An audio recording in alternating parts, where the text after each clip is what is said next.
And we are live. Welcome to our Traveler campaign here in the version of the Rift that we have on our invented world of Edenfall, located in block 2229 of the islands.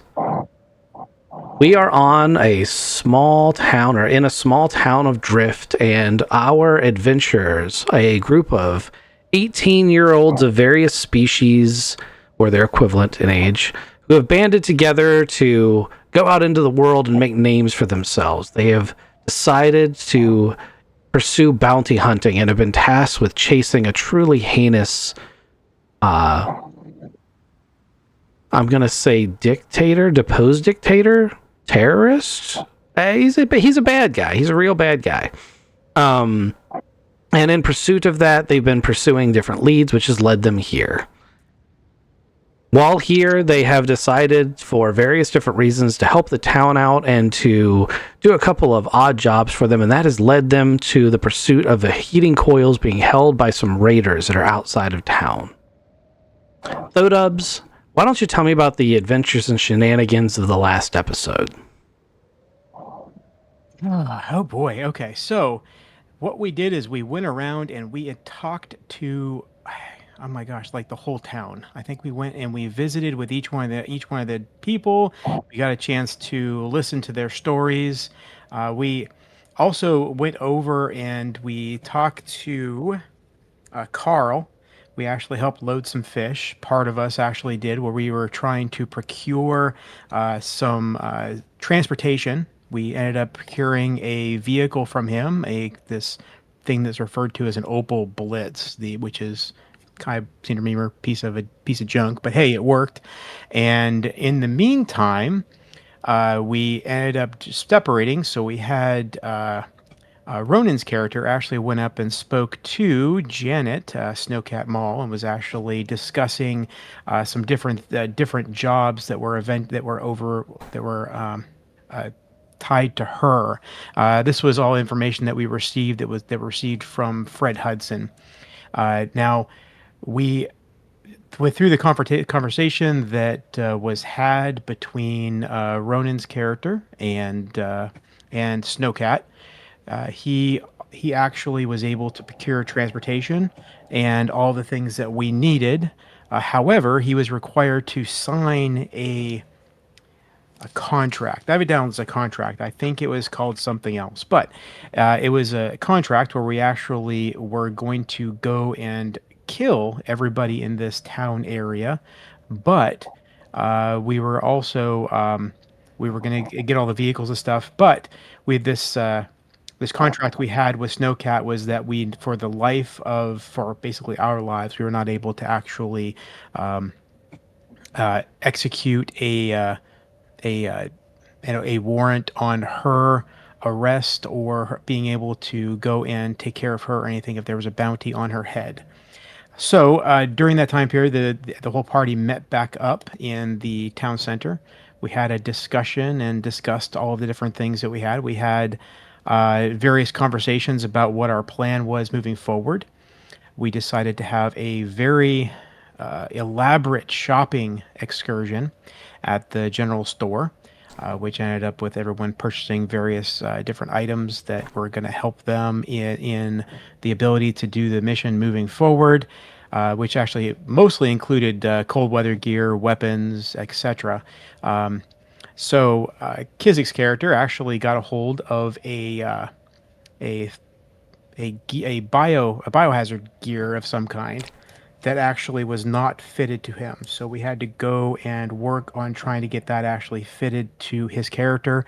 We ended up heading over to visit Greta, which I believe Greta was the one that was offering to help us out to get all that gear sorted out for him. The gear was eventually had a time date on it for us being able to sort that out. But in the meantime, in order for her to be able to make those changes, we made a deal with her to go and get some gear, these coils. And that is kind of where we ended up right before we were about to go on an excursion to go and get those coils. Only 3 points of correction there. Snowcat is not your mission giver. Greta gave you the mission to go get the coils. Snowcat, or Janet Snowcat Mall, is only someone you went to acquire. Like, you went to her and said, can you point us in the direction of big bads? And she said, I will do that if you promise to eliminate. And then you said, kill everybody in town. He does not mean in Drift. When he said kill everyone, there's not a town. No, What he means to say is go kill all the raiders at the outpost, not murder hobo the whole town, which is what you made it sound like. And last but not least, Opel Blitz is a World War I or II truck that this is a model of and has nothing to do with Traveler. That's not actually what the truck is. That's just a convenient model that I had available. So apologies, but that's not the name of it, nor does it actually look like that. Those are my 3 minor little things, but otherwise, bravo. Good note taking. Ghost, what do you remember from the last episode? Because there are quite a few other things that happened as well, weren't there? Yeah, there was. We've talked to a lot of people in this town. We've talked to Nathan when we landed, and there was another vehicle there at the landing pad. The storm rolled in and kind of like locked us down here in Drift. The food has been fantastic, Arctic stew, and I've gotten some really tasty tuna. And then, we helped Carl pull in this Arctic King salmon with some clever rigging knowledge. So we've been helping Carl, and we've been helping. Let's see. Oh yeah, we talked to. I think it was Doc at the. Oh, he didn't want to talk to us. He's a grump. But most everybody's been really nice, which is kind of surprising. I like the tavern keeper. The tavern keeper and Nathan are genuinely nice. Everyone else has sort of. I mean, the guy that told you stories in the bar was Darren, and it's because you sat down and said, "I'll buy beer if you tell me stories," and he went, okay. That's the fastest way to make friends. It worked very well. You didn't even need to roll for that. However, the stories he wanted to tell you were stories that the doc did not want to hear because Darren is the town conspiracy theorist, and Doc decided to excuse himself from the table because he didn't want to hear the mad ramblings of Darren anymore.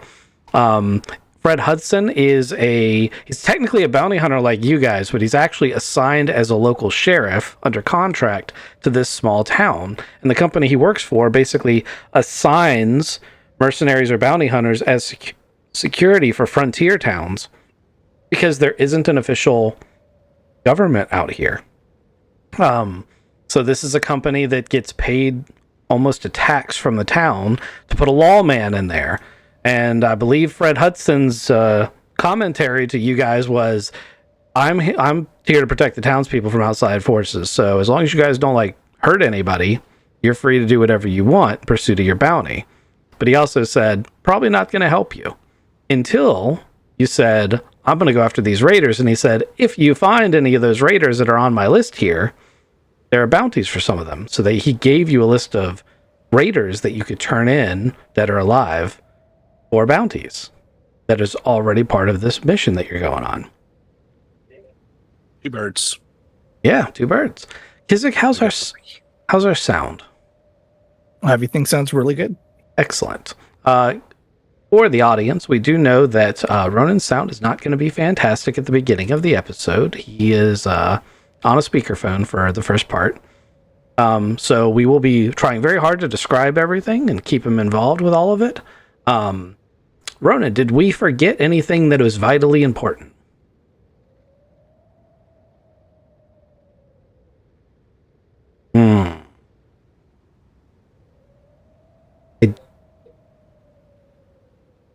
I suppose that's a no. No, we didn't.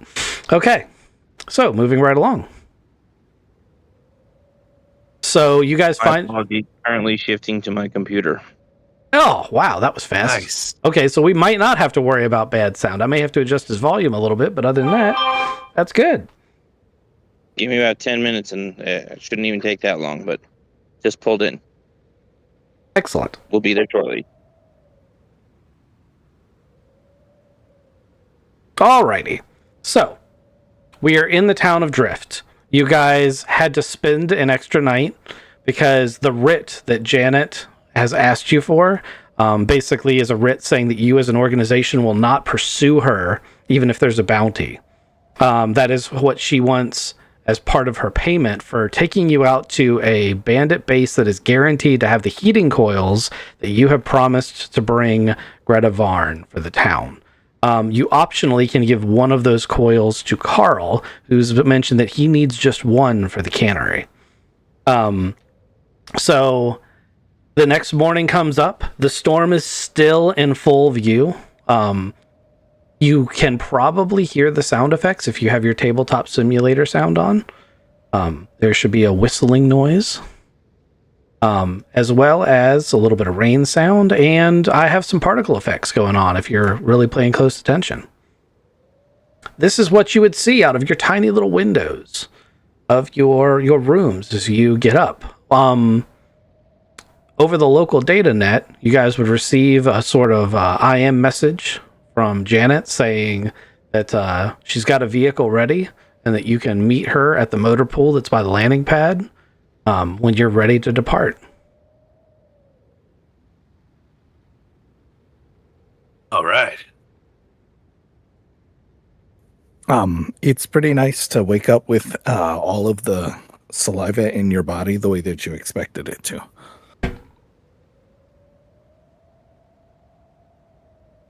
But I've got my.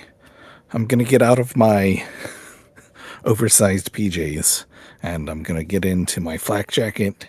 I've got my bullets lined up in a nice order, and I believe I'm ready to go kill a bunch of people.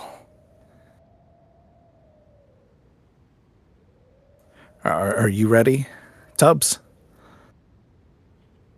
Yeah, sounds like a plan. I was just waiting to hear the word moist. It seemed to be a key word that you had last, earlier. But yeah, I'm glad you didn't say it. Thank you very much. But yeah, let's. I don't know about this killing thing, but we are getting good at it. So I guess we might as well go with the flow and just get it done. I mean, contractually, we have to kill everybody in the building so that Miss Janet Snowcat Mall is satisfied, and then we can take pictures of everybody. I'd like no headshots. It's harder to take pictures to produce for Mr. Hudson so we can get paid. So I'm supposing we can't mutilate the bodies too much, where we can't take a picture and get identified and be able to get our bounties. So I guess we do have to keep track of that.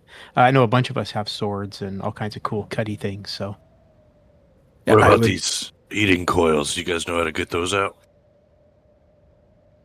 We need tools, right? Tubbs, Yeah. that's you're the engineer. yeah, I would think tools, but I think depending on the size of the specific heating coil we're talking about, we may need a little winch or crane, or I don't know. We may need to ask about that. A heating coil is approximately the size, you would have seen them because they're here. It's approximately the size of a loaf of bread.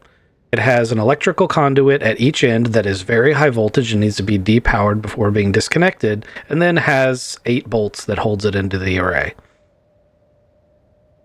With us knowing that, then yeah, this is not a problem. So loaf of bread, yeah, we got this.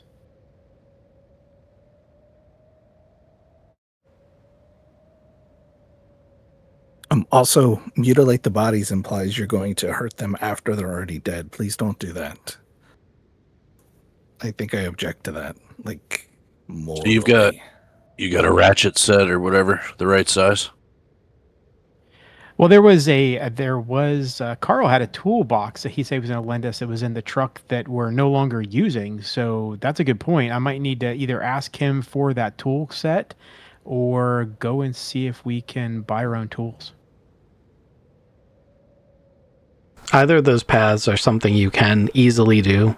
The tools you need to take this apart are not uncommon. It would be readily available, and they're cheap enough that pretty much anyone would let you just borrow them if you asked. Okay, sounds good. Just buy your own set, man. That's Yeah, I think we just you're need an to buy adult. our own set. Yeah, I just buy our own set real quick and just call that a day. I think a mechanic's toolkit is 2 kilograms. That shouldn't be a problem for me. It's like 50 credits. It's literally nothing. That's what I'm kind of saying. Like, it's not a lot of weight. It's not a lot of money. and you're a mechanic, so I feel like you should have a tool bag. Done deal. I think we even talked about this last episode, and then I don't think we did anything about it afterwards, now that I'm really thinking about it. I think we talked about it and then didn't do it. Yeah, no, we did talk about it, but we got kind of stuck on the idea that they were on that specific truck we were going to borrow, and then things changed, and then I didn't have anything in my notes to buy them. We were at the general store afterwards, so that's my bad. That's okay. We'll retcon that you've got them. Tools sorted. Everybody's meeting down for the continental breakfast, which is more of this fish stew. You're starting to see a pattern. I love this stuff. It's so good. It doesn't even matter that it's got vegetables. Yeah, this stuff is wonderful. This is really great. I would suggest that we kind of watch our drinking here so that we don't get super drunk like we did last time. What do you think? Yeah, it's not a problem. I'm not going to get drunk before our mission. It might help us stay warm. No. Well, not you, Brelix. That's kind of, I was hinting that direction. Yeah, not you, Gary. Brelix turns his head a little bit farther sideways than you thought before. Still quite not understanding what Gary means. He's also like poking around at the stew because it's the same tastes for 6 meals in a row. It's not very happy about that, but he's still smiling and is going to eat the whole thing. Thank you, Miss Slovic. You're welcome, dear. And she checks to make sure that you've got enough in your bowl. Tubbs elbows Brelix, and he's like, or not Brelix, but he's like, hey, how do you think he's gonna like the fact he has that salamander stuff in there? Is he okay with that still? Or not Brelix, but Hylar. Yeah, I didn't think we were going to mention it. He'll be fine. Okay, all right, cool. We had this big thing. I don't know if he'd be able to take it, but yeah, anyway.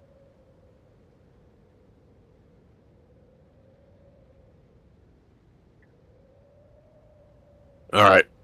I'm good and full. Oh, that's nice in your belly. I could eat this for a while. Welcome back. Testing computer sound. Okay, hold on. Test that a little bit more for me. Okay. Just for being late to my computer. Still testing computer sound till you tell me to stop. All of the fun computer sounding things. At least you can hear me this time, unlike last week or 2 weeks ago. I think you're okay. I think you're good. All right. Thank you. Still starting everything up, so I'll be just a second. Okay. I believe they are about to go talk to Snowcat. Unless you guys want to do something else first. Well, hey guys, I totally forgot. I do need to pick up some cold gear. Are we just going to retcon that, or is that something I need to go pick up? See, that was I told you it was built in, but now you've kind of like buried the lead. That was the next scene that you're supposed to go do. So yes, we're gonna retcon it though, Dubs. Thank you.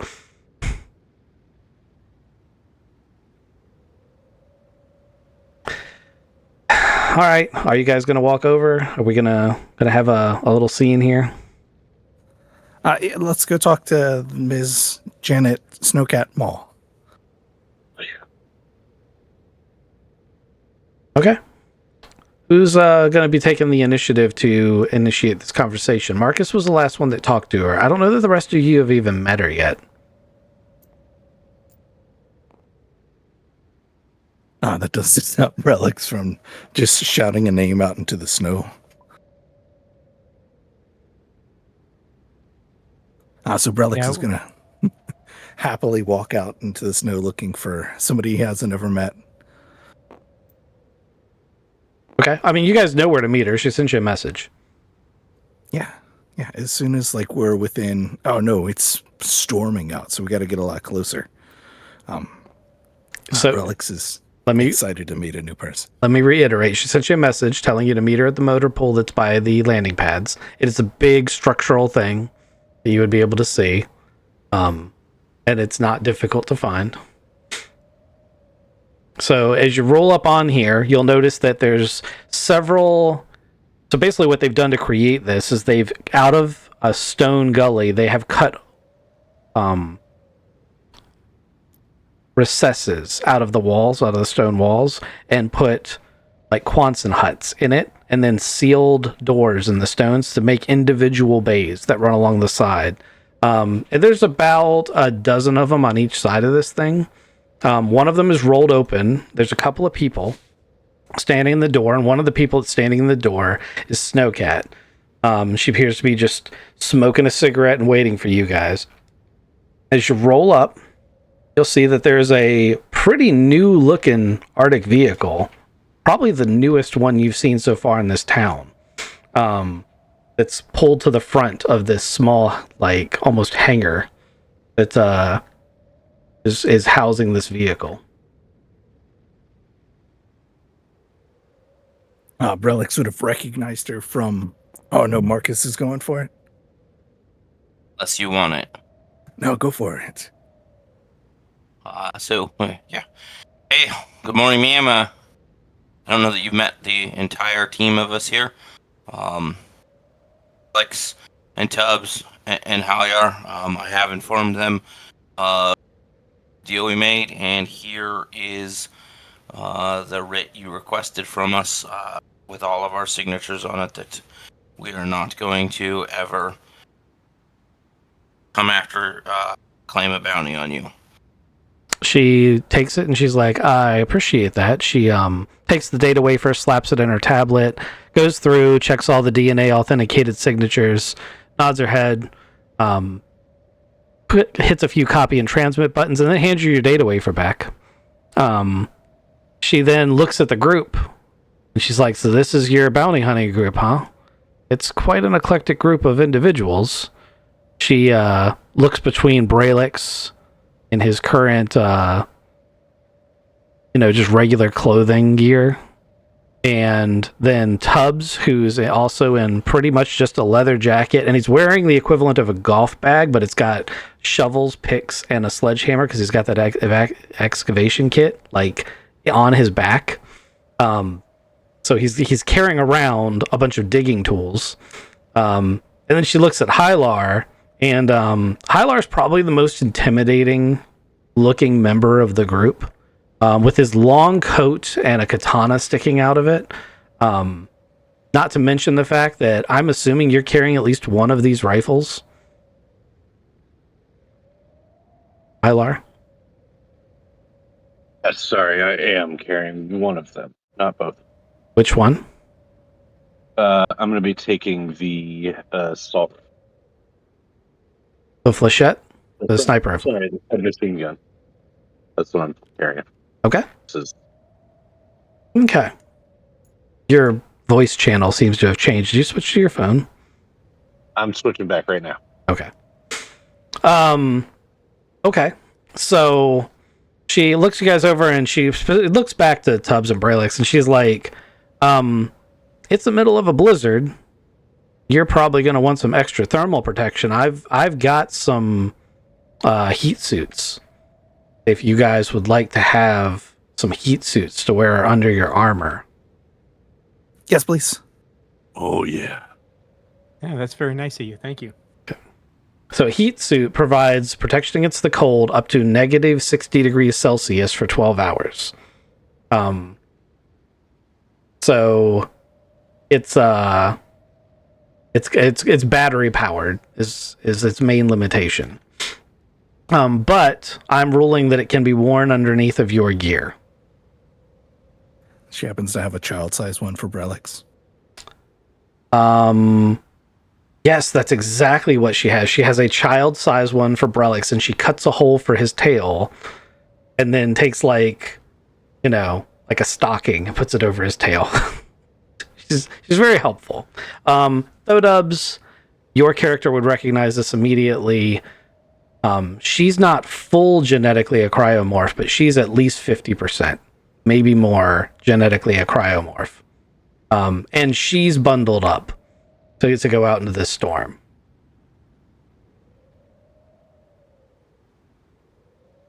Hylar's gonna skip to the loo and put this on underneath all my stuff and then come back out. Oh, that's so much better. Oh, it's nice on my... Yeah, this is good. I like this. She's like, oh, it doesn't itch? A lot of the Aslan that wear these say that it itches after a while because of the fur. I guess I've got that to look forward to then. Excellent. We're also going to be in pretty tight quarters. She taps the top of her Snowcat, which, like I said, it's a pretty schmancy model. It's got like a SUV style setup in the cab, which technically means there are enough seats for everyone, but someone's got to sit in that back middle seat. I'm sure it'll be Braillex, but it would be hilarious if it wasn't. And she's like, and we've probably got about a 3 to 4 hour drive in the snow because we can't take the main roads because the bandits watch the roads. Yeah, unless you guys want to try to take a different vehicle or follow in a truck or something, I'll drive you guys out there as part of the agreement. I'm pretty sure that works for us. I'll get in the Braillex. back. You sure you're ready for this? These are some cold-blooded killers. Yeah, we got this. She looks over the group again. Braillex can't help but be a little self-conscious about how long she lingers looking at Braillex over the group. But at the end, she's like, all right, all aboard. Let's roll out. Okay, I'm going to get in the back seat and put on my seatbelt. Everybody piles into the car. Snowcat, sorry. On the road again. I can't tell you how glad I am to be on the ground. She starts the... Go ahead. You keep saying that, but we made it here successfully, and I flew it and landed it pretty good. It was just a bad AI start. I don't care for flying anymore. Thank you very much. Do you prefer swimming? I realize that maybe we're going to have to fly back home at some point. I'm going to have to get over my fear, but until then, I'm going to moan and complain about it. We could just get you a few stiff drinks or something like that to help, calm you down. Yep. Maybe put me to sleep. I don't know. There is the tube in the back. I'm sure I can look around for some type of a sedative to give you that might help calm you down. We'll get there. We'll cross that bridge later. Figure out what we're doing here now. Yeah, we got to kill some people. This thing's got a sweet infotainment system. No infotainment system, not yet. We gotta figure it out. You sure? I got some music I can play for you guys. Appreciate the thought. But we need some information if you're willing to assist. Yes. There we go. There we go. This is some bounty hunter music right here. This is perfect. Snowcat, this is good, Snowcat. This is really good. Yeah, I gotta get psyched up, and get in the mood. It would get us in the mood a little better. Actual intelligence of what we're gonna go attempt to do here. That's a good point. Hey, Snowcat, how many people are in this place? Well, I don't have an The exact number, obviously. I can tell you that it's going to be more than a dozen and less than 2 dozen, roughly. But that's a pretty big variance. Truthfully, I've never been inside this place. I know where it is. Is it pretty spread out, or is it all just 1 or 2 buildings, or? It's one building and one watchtower. It's a bunker. It used to be a survival bunker. They're spread out all over the wastes, and most of them have been abandoned. And, scavengers and bandits and, entrepreneurs and such move into them all the time and take them over. And the bandits have just taken this one over. They call it the Frost Well. It's sunken down all the way to the ice sheet that's below the snow. And the paths that they take the vehicles in and out of to get there run through these almost ice-cut roads that are down to the ice layer. So there's a significant amount of piled snow up all around the facility. We've got some... Hold on, we've got some echo or something. Who's giving me the feedback?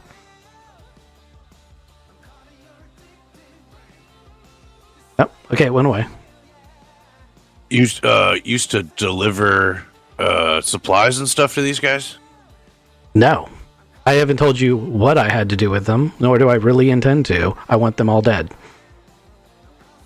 All right, that's fine. I was just assuming. You know how many... Do they have any patrols outside of it? How many people manning the watchtower?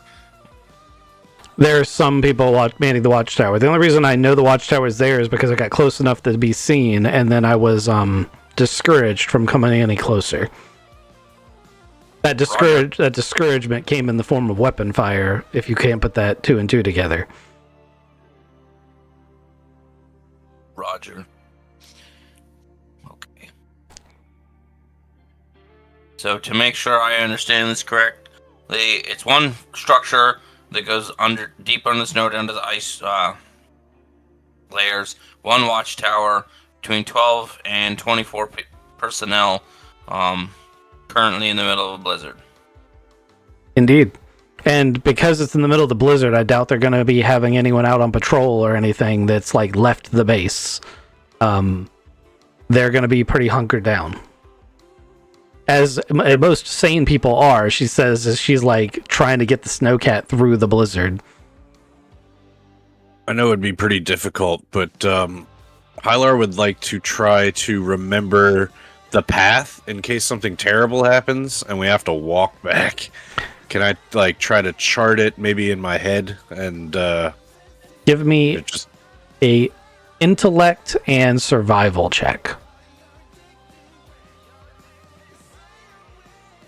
And anyone can make this check if they want to have a similar thought, but let's let Ghost do it first because it was his thought. 9. There is no walking back. You will freeze to death.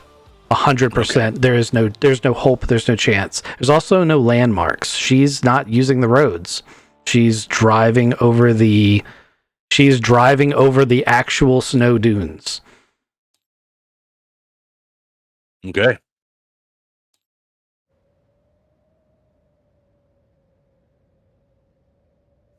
So are we trying to come from the opposite side of the watchtower and find the main base? Or do we want to come and take the watchtower first? There's only one way I can approach this area unless you want to try to drive in the main road. There is a old cabin that's nearby the survival station where someone temporarily kind of lived between the two. It's 5 miles away in knee-deep snow, and that's the closest I can get this vehicle. You're going to have to walk the rest of the way in.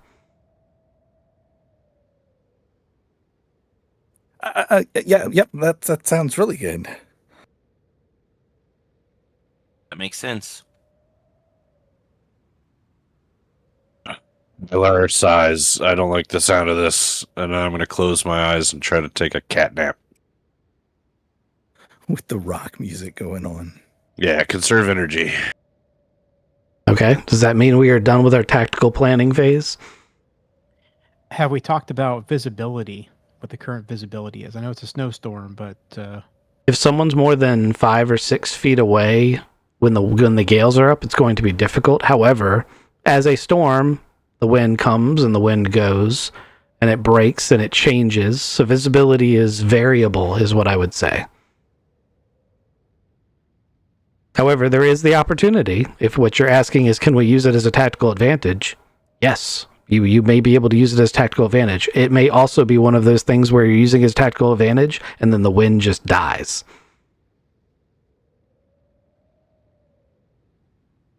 Weather.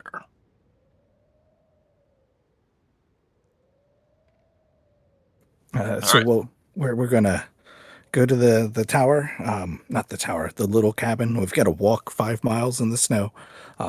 When we get closer, are we going to use the mounds for cover or to not get seen hiding behind them? That's pretty smart, right? Upon getting there, I recommend we hike it out there because that's the only option we have. And as we get closer, we figure out the watchtower and how we can approach it using the storm to potentially infiltrate it, go up it, take the guys out if there are any, etc., etc., and take a look around the bunker itself. Yeah, that sounds feasible to me. As you guys are having that conversation, the snowcat pulls up to a half-buried cabin in the snow.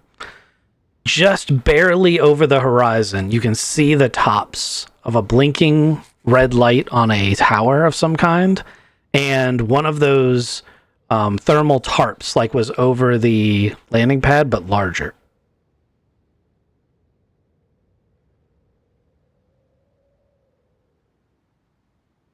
Well, that light should probably help us to navigate towards it, even in the snowstorm.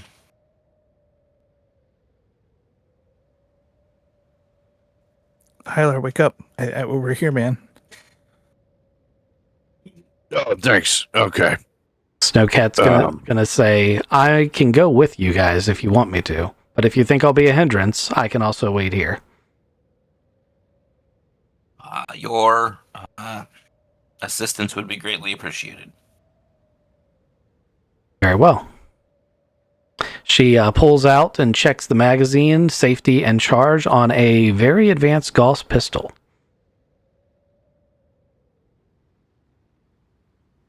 Impressive. Brelix looks at his pistol and goes, they're pretty much the same, right? Oh no, that's got... Oh, they're not. And he puts he was trying to like mirror the things that she was doing because he's not nervous about shooting a gun at all. Have you been in the cabin recently? No. I use the cabin as a landmark, but you'd have to shovel your way. Like you look at it and the snow's piled like halfway up the doors and windows. Like it'd take a significant effort to dig it out. She's like, as far as I know, it's structurally sound on the inside, but I haven't been in that thing for years. Do we know if anybody has barricaded themselves into it, or I assume we need to proceed with caution? You We're guys not going in the cabin, man. Yeah, you guys are parked 2 feet away from the cabin, and no one could have missed the sound of the snowcat rolling up, but it's buried in so much snow. It's not just this blizzard. Like, it's buried. So if someone were barricaded inside, they'd be dead from starvation, or they would have had to dig themselves in and out to get supplies. Gotcha. All right. So I'm going to start walking towards that light over there. If you guys want to fall in behind me, I guess we can all walk in the same snow trough. Make it a little easier. I want to see a magic trick. Yeah.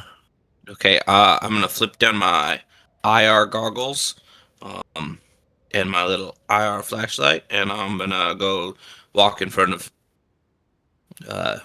Halyar and start leading the way. IR flashlight, it's morning.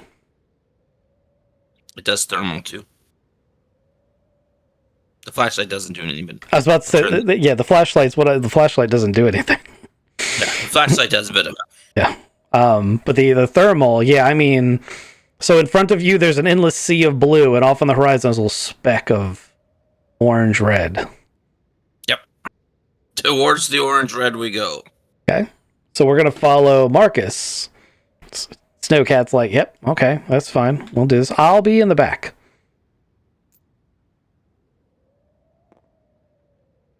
And off we go.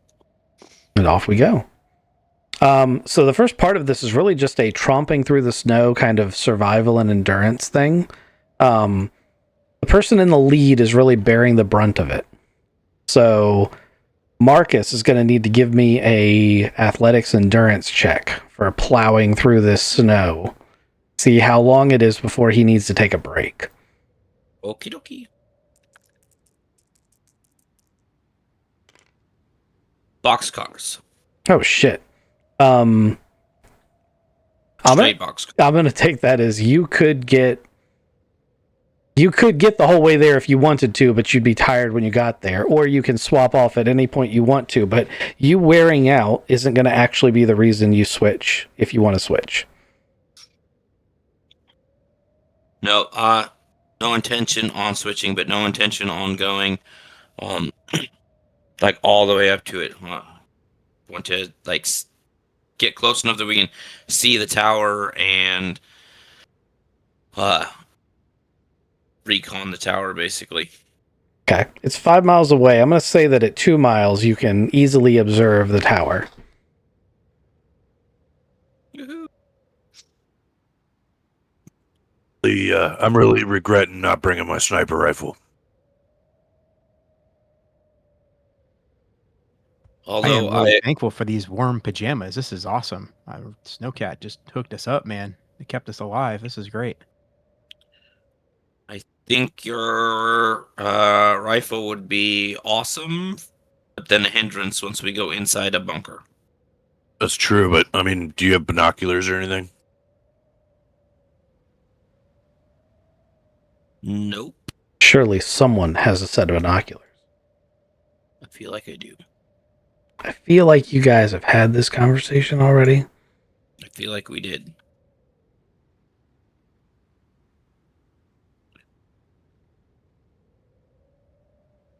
I don't have them written down. I also do not have them written down. Okay, I'm going to check one of these boxes, and Snowcat's like, I have a set of binoculars. Hold on, let me get them out of my bag. You came prepared. Can't say the same for the rest of us. She has a finite number of times that she can magically fix a situation. It's assuming I can find the damn binocular. There it is. I knew they were in here somewhere. Here is a set of binoculars, guys. You're going to borrow them, but there's, if you need what they do, that's what they do. Thank you, Snowcat. Thank you. They are going to have difficult seeing through the snow, so you're going to have to spend extra long amounts of time, like waiting for a break in the storm to look over the full 2 miles and really observe. But if you want to take your time, you guys can tell me how long you want to spend, and one set of binoculars, so you'll have to hand them off to each person who wants to make a roll to try to make a roll for this. Marcus, do you want to try first? I figure you guys should take a look at the binoculars. I'll keep on watching the thermal and kind of direct you where to look as far as the thermal, like for people and whatnot, or engines running or anything like that. Well, you guys take a look for any visible like entrances, anything that wouldn't show up on thermal. Glasses the area. Okay. For the thermal conversation, anything that's down in the well, that tarp is going to be ablative enough to the thermal got you can't see through that. So, but anything out here at the tower, you'd be able to see a heat signature for, including a very bright one at the base because there's some sort of heating element down there at the base. So let me have the first binocular person give me their roll. For a recon. Recon. Oh boy, I got an 8. Okay. There definitely appears to be a tower with a radio beacon on it. There's movement that implies there's at least a couple of people. down at the base around what is some sort of orange glowing, you're guessing heating element thing underneath a tarp that's been extended to keep the driving snow off of them. I see a few people down there, man. They're trying to stay warm. We can continue to sneak, but we should sneak. Everybody cool with that? Yeah, of course. We gotta be sneaky. It's not cold out here. How's the Figure we battery definitely looking stay low. on your heat suit? I mean, we've walked Did you have it on in a couple of the miles. vehicle? Did you have it on? No. I would no. I have 12 hours. I need to use it only in the outside freezing cold. All right, follow me. We're gonna creep up on them. Go about another half mile closer. Okay.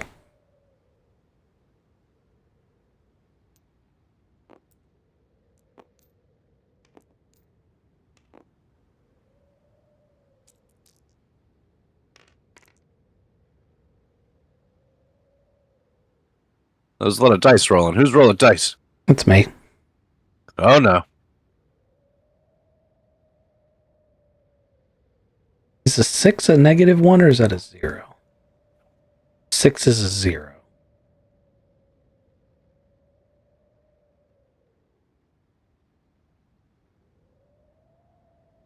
Okay. Ilar, I am going to need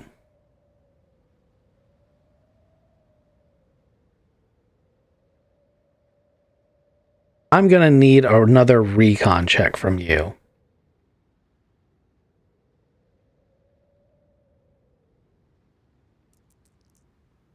All right. I got a 6.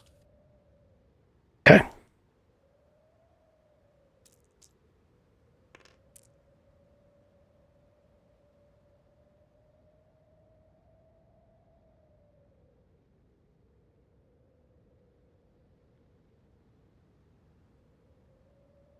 A rifle shot cracks out against the wind.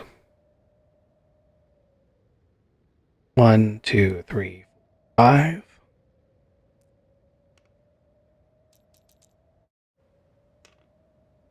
And Yes. strikes Marcus. Oh shit. Or So we just hear the echo crack of a shot. yep. Or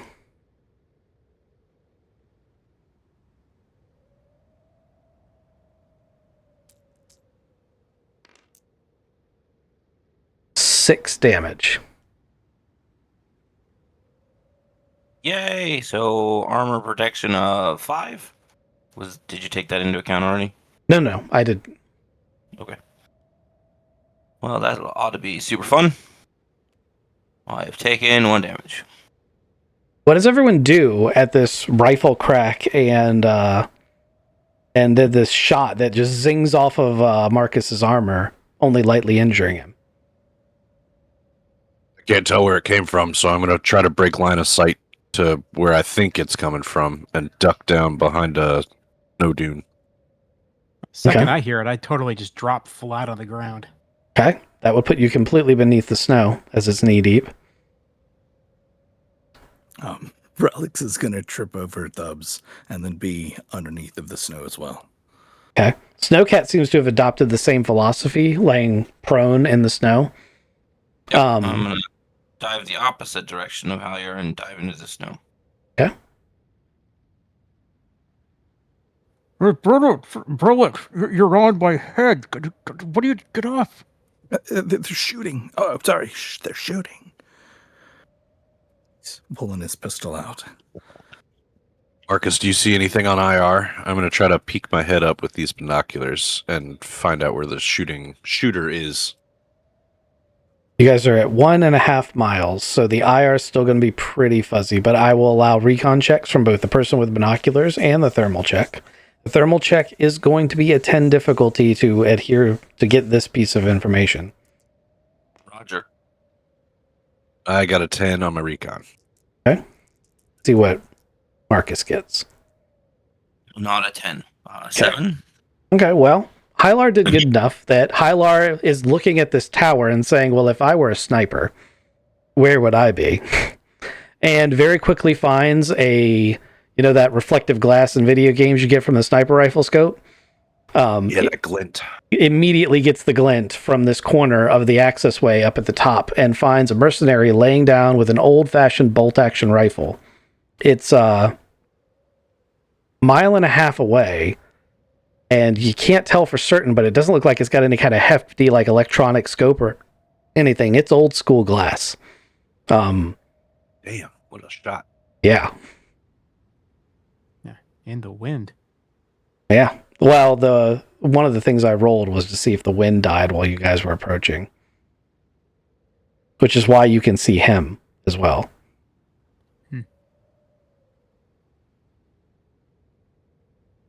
All right, gentlemen. I think we need to go super stealthy quiet.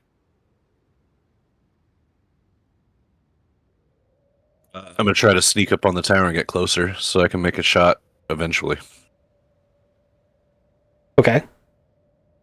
How are you all advancing?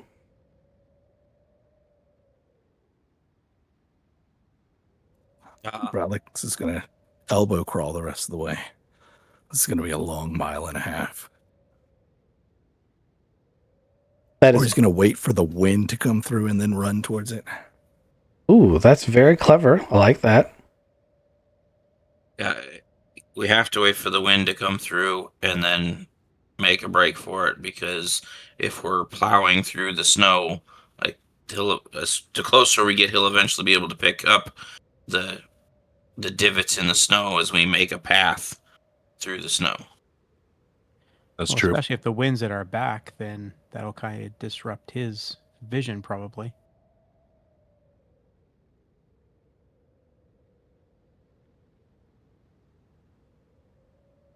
Do you want to wait him out?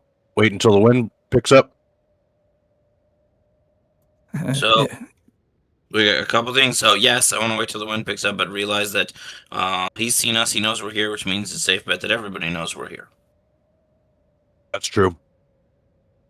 So If only you had certain people with certain talents that might be able to tell you through certain means that are not shooting or sneaking skills whether or not they're talking about such things. They have a Wi-Fi signal that's a mile and a half long. They have radio signals.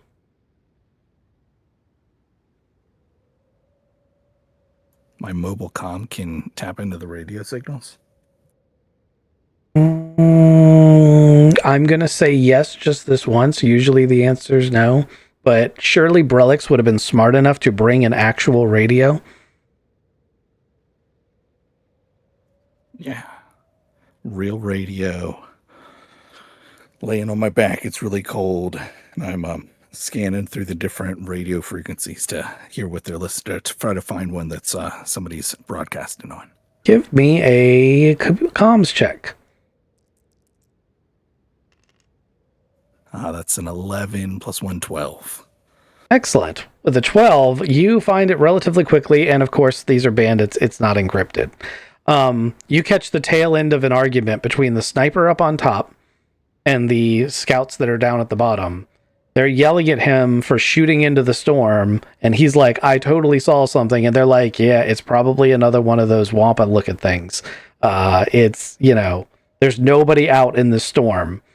And they're having an argument back and forth about it. Guys, they're arguing about us.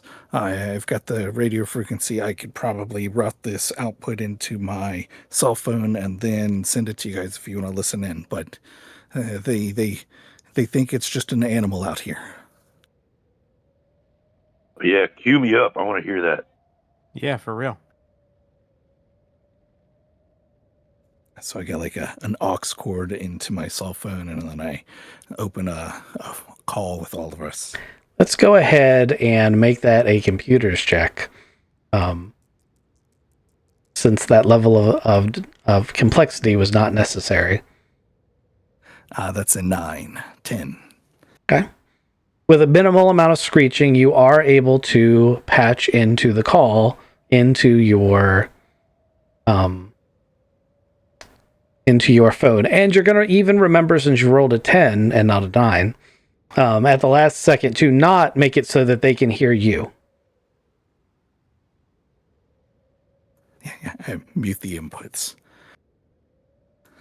I then kind of give myself a shiver, and I go, "Oh man, let me know when the wind kicks up and we can start running towards them."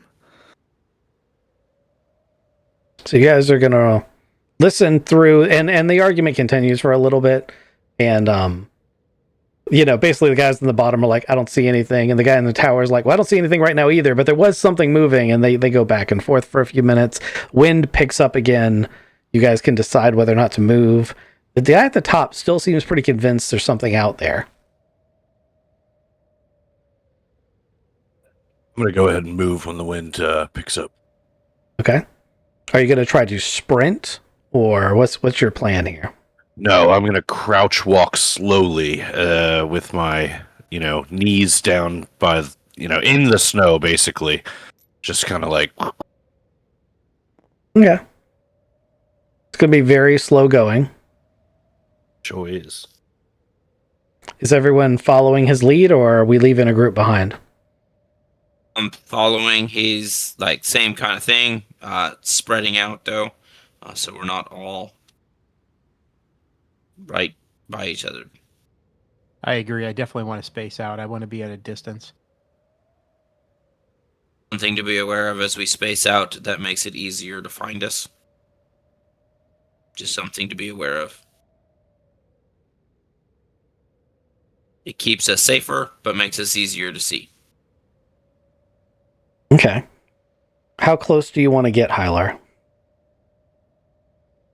Ultimately, my goal is to get within Flechette range. I want to be able to hit him back. What is Flechette submachine gun range? Yep, it's 20. That's in meters, right? I believe so, yes. So that's 60 feet. Correct, that conversion works. That's He may be too tall. Oh, I'm going to have to climb the tower? I think it may be too short range for that. I mean, how long do you think? Let's see, how many stories would this thing be? It's going to be 1, 2, 3, 4, 5, 6 stories to where he's at. Stories, that's 60 feet just straight up, right? So, yeah, usually. So yeah, I mean, I think he's too tall for you to hit with that thing. Then I'm going to try to sneak my way onto the tower. I'm going to climb the tower, and then I'm going to kill him with my sword. Okay, I need to make some rolls. First off, weather. You need to move basically 1.5 miles.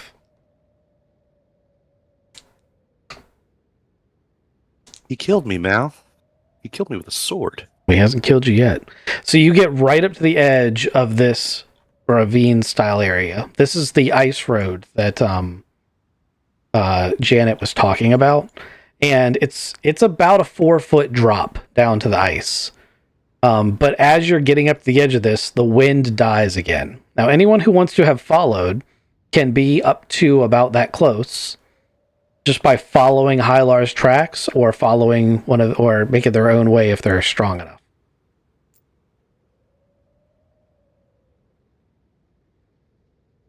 My head. Yeah, I apologize for the snow. It's treacherous.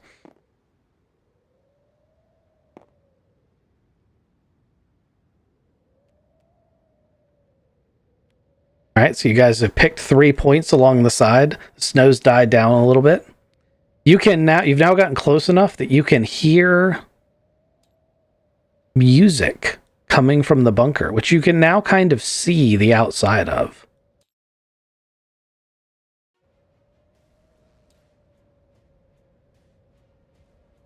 Oh, you mean the Frostwell itself? There's music?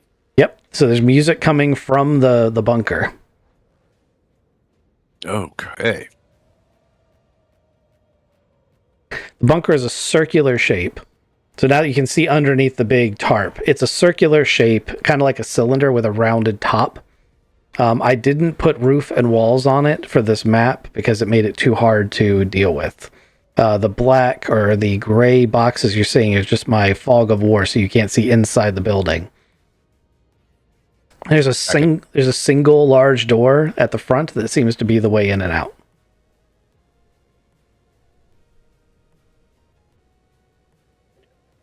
I'm gonna try. Any more people out there? You could hear them, but you wouldn't be able to see them yet. Okay. Does anybody else want to do something stupid before Hylar does?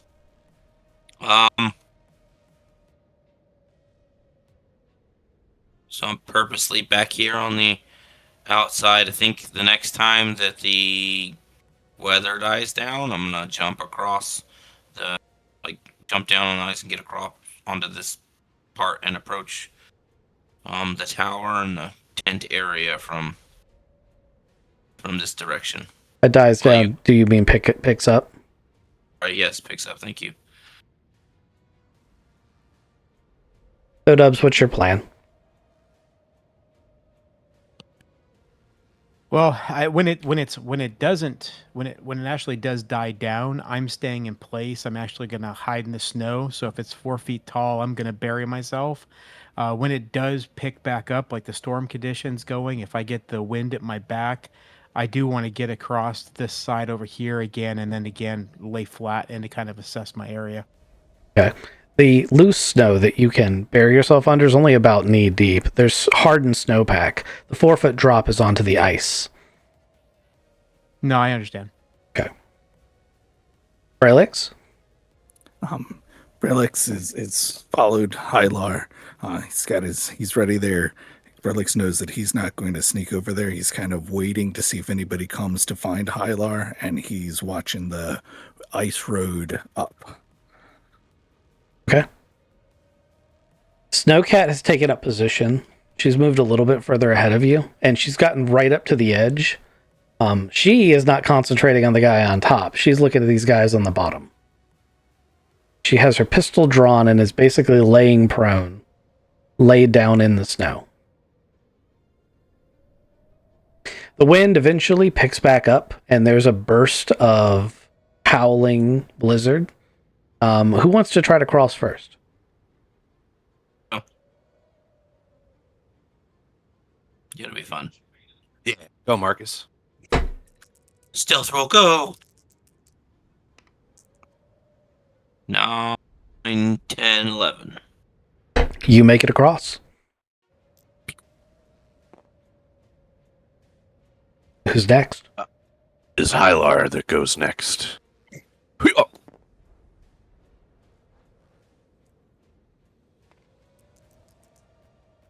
I am the knight.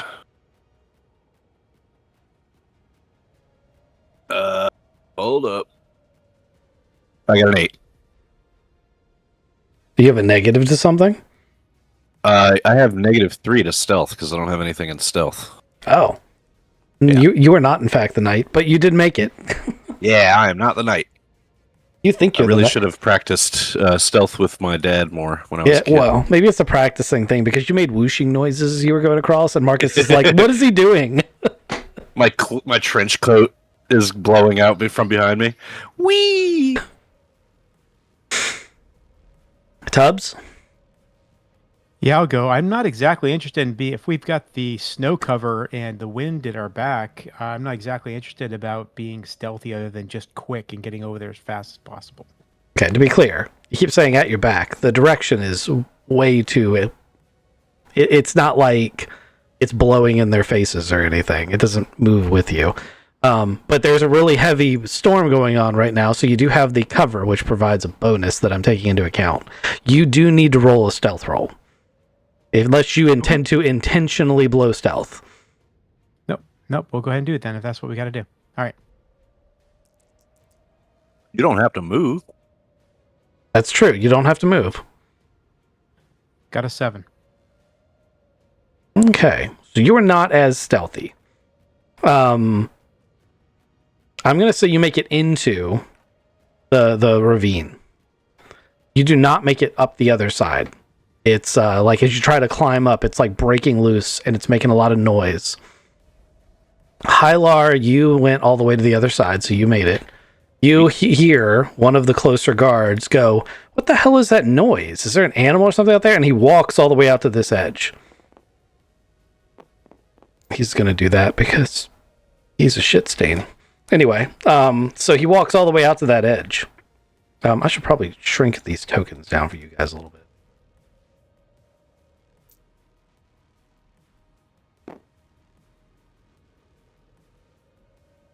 And now we are going to enter combat time. Technically, you have not been discovered right this second, but I want each of you in combat time because you're each only going to get one action in this surprise round.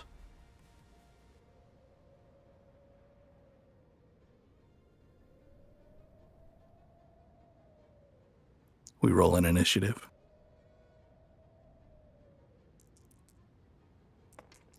Hylar did and got an 8.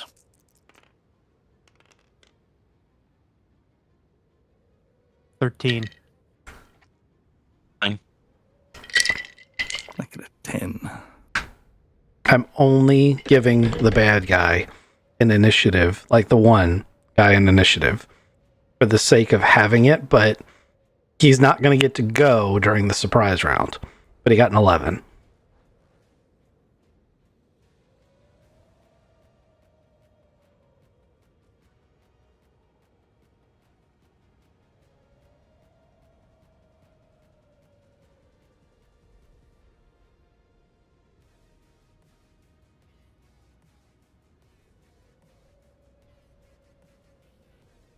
All right, guys, surprise round time.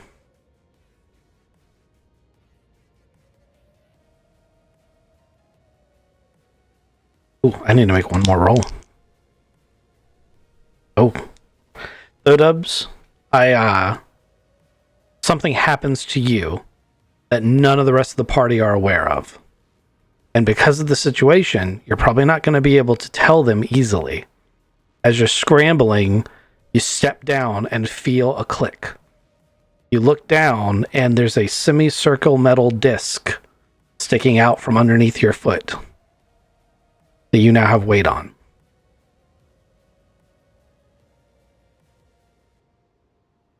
Gotcha. All right, so we're in a surprise round, and I'm waiting for you guys to go, and I'm not hearing anyone take the initiative to actually say I'm going to do blah. So I was looking at the initiative list, and it looks like Tubbs would act first, but I don't think Hylar can climb that tower to get to the sniper. So the only people involved in this combat is this guy and you guys for the surprise round. Right now, these are the only people that matter. If you don't want to do anything with this guy, then you surrender your turn. Like it's. I got you. Is it still Tubbs going before me? Because I will cross the distance and try to get him with the sword. No. You guys chose to roll initiative. I didn't ask as the GM for you guys to roll initiative. You guys did that on your own. Okay. To be clear, any player can go in any turn. Each of you get a turn. It's all happening at the same time. Hylar would like to close the distance and draw out his very cool samurai sword. And I'm going to try to kill this guy with it. Okay. Stabby end towards bad guy.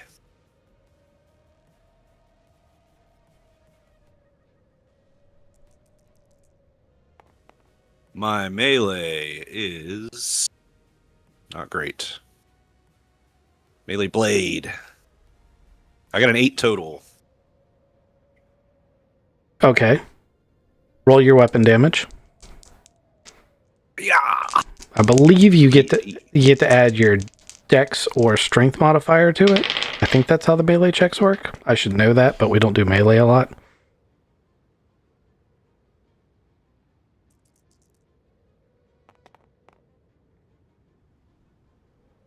That was 14 damage. Ooh. 14's a good number. Let me check this guy. Right.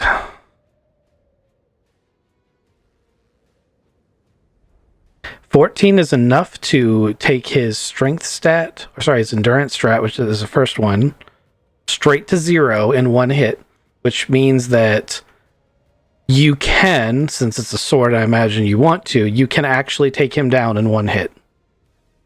I would like to. Okay, I would like a bonus roll. Actually, let me ask this question. You did intend to be sneaky about this, right? Yes. Okay, I would like a bonus stealth roll for you to land this guy into the snow in such a way that he is not seen, and neither are you from his comrades. I got a 4 for my stealth because of the -3. Oh, okay. Yeah. So you take this guy's head clean off, and the blood spurts in an arc, and you like tackle him down into the snow, and it would have been perfect except for the bright red spray that is now, kind of like the snow. Yeah, it's kind of there. And these guys are like, what the shit? And they're gonna this is always the problem. They're gonna come around and be like, what the shit? And start making their way towards the big blood smear, which means they're gonna come into line with you in just a second. However, still on a surprise round. Everyone gets to go. I saw that Marcus was moving up around behind him. Would you like to follow them in? You're probably not going to be able to get your token in there gracefully, so just describe it. Also, you're muted. Thank you. So I'm going to follow in behind him, furthest back, and pull out my garrote, because a giant chainsaw sword is not going to be quiet. And I'm going to try and take him down while the other guy is going towards the giant blood spot. Okay, go ahead and give me that garrote check. Yay, combat. 10. And traits is an 11. That's pretty good. Give me your damage. Let me go to the grapply thing, because the garrote is a grapple. Okay. So if I did it, I thought the garrote had special rules. it does. Never done this before, so figured it'd be fun to do. Yep. Take your time. Let's do it right. Yeah, so once you successfully grapple them, leads to an enemy suffering damage, the garrote will reflect 2d damage plus the effect of the opposed melee check. Every consecutive round in which it's used, it will just add an additional 1d. So I'll just hold it there until... Okay.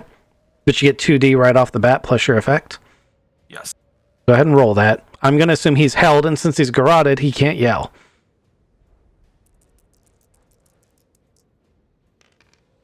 Yeah. 2d is 4. The effect is 3 for a total of 7. Damn. I'm assuming the garrote bypasses armor. It would make sense to me. Yeah, he's only wearing a flak jacket. That doesn't actually cover his neck. Okay. So no pressure on Braylix, but there's still this Aslan effort right here. He has, you can see from your perspective what just happened to this guy. Oh, I'm locked up. What just happened to this guy? And you're watching Marcus garrote this guy. Yep, Relics does not have a silenced weapon. Watches two people do very silency thing. Is watching Janet like professionally lay in the snow and aim people up. And he's got his pistol out. And he has never shot this pistol before. And he aims it at the only guy who's coming at him. He checks to make sure he's still got his incendiary rounds in. And aims at it because he's not moving, and then he pulls the trigger. Okay. Give me your gun combat check. rolled a 9, not trained -3, aimed +1 for an 8. Okay, roll your damage.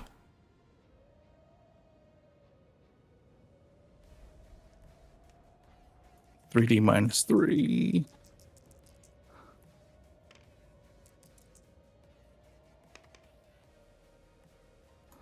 10 -3 is 7. Okay.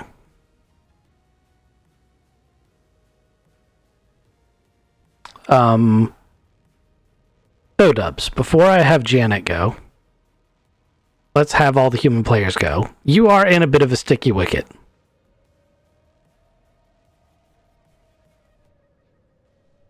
Yes, I am. You're also muted. Oh, there you go. I can hear you now.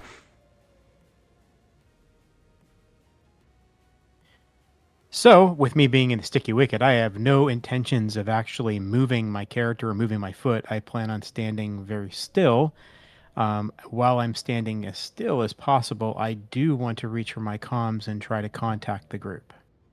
Okay. That is a free action to send a signal.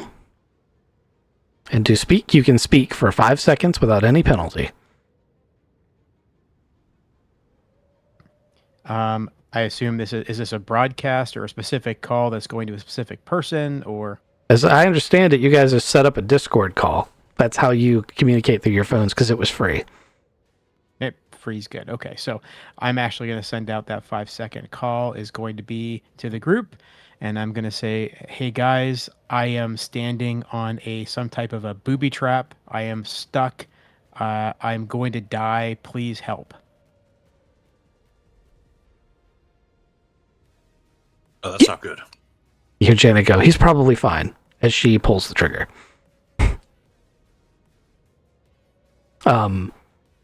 And the incendiary shot that had hit this Aslan in the face and lit his poor fur on fire and really fucked up his cheek and it ruined his day. It was a properly good shot. Is followed by a Gauss round that basically splits this guy's head in two and breaks the sound barrier, creating quite a crack. It sounds like thunder as it goes off. And that, other than the guy who's being slowly garroted to death, that takes care of this group. Now, I've done some rolls. There is a storm going on. The guys down below you kind of like are, "Hey, keep it down up there. What are you doing?" But they don't recognize the sounds they've heard as the sounds of combat. That's good for us. Marcus eventually garrots that guy to death, assuming that's what he wants to do. Absolutely. I've note, I checked the book. Any damage done, melee damage from a grapple, it ignores armor. I was pretty sure it did. We still have a sniper, guys. Yep. I'm going to start up the tower very sneakily. Okay. Oh, and somebody should go get Tubbs. Somebody should go get Tubbs. Also, maybe somebody should sneak up the tower who can sneak. Yeah, well, that's true. I guess I'll go get Tubbs. Marcus, you sneak up the tower. I'm just the GM. Actually, it really sucks because Marcus is also the explosives expert. Like, this is pretty funny for me. Sorry, yeah. I'm the GM. I shouldn't tell you how to do it. You do it however you want. I'm going to go up the tower.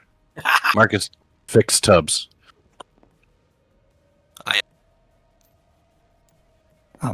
Drag a body and replace his weight with a dead body. Relics offers from the other side.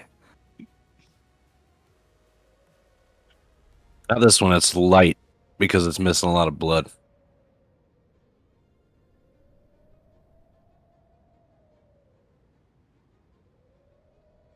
Hylar, describe your ascent. Marcus, describe your tactics for the mine.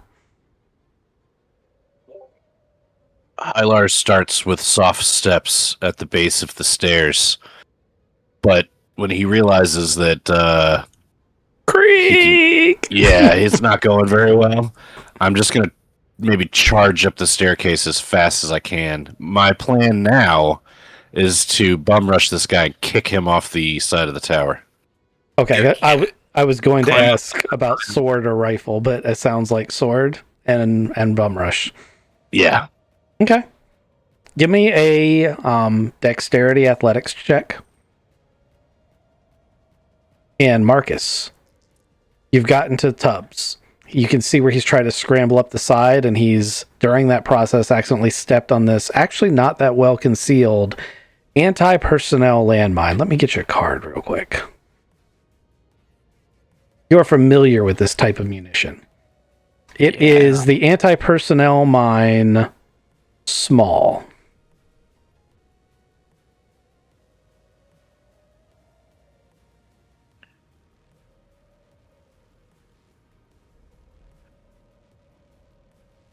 Sorry, reading. I imagine I got that would be nine. that would be a real life thing. Like you got your tablet out and you're comparing pictures of what you can see of this thing. You got a 9. Okay, this guy Yes, got I did. this guy got a 12. So he is going to turn. He has a bolt action rifle. He is going to attempt to take a shot with you, but you are within melee range. So is your sword out? Yes. Okay. I'm going to give you an opportunity to parry the weapon. Give me a melee Okay. check. Blade to barrel. Yes, exactly. Man. All right. So it's an 11. So it's a dirty 12. Okay. No, I'm sorry, 13. With that, you can just like chest kick this guy off the tower if you want. You slice his rifle literally in half. I am Hylar! And I kick him off the top of the tower. Spartan kick. Why, it's not really your forte, is it? No.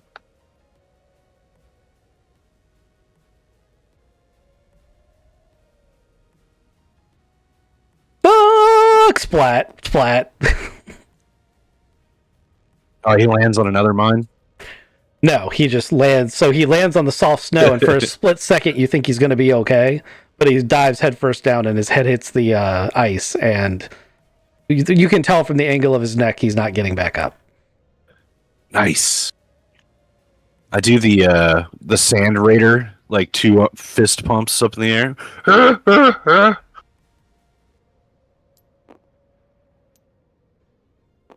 You guys have technically eliminated the entire forward guard. It was a pretty close thing, though. So I'm going to get down there and take a look. And so I've identified it as a small anti-personnel mine, which has the contact switch. I'm going to try and do the bait and switch as we discussed earlier. But, Alyar, can you grab one of them bodies down there and bring them up here? have to Let me take climb his down. picture first. And then I'll help you. Awesome. Let's drag him over. You guys come through the ice part or over the snow? Over the snow. Okay. Please give me a luck roll for both of you. Oh boy.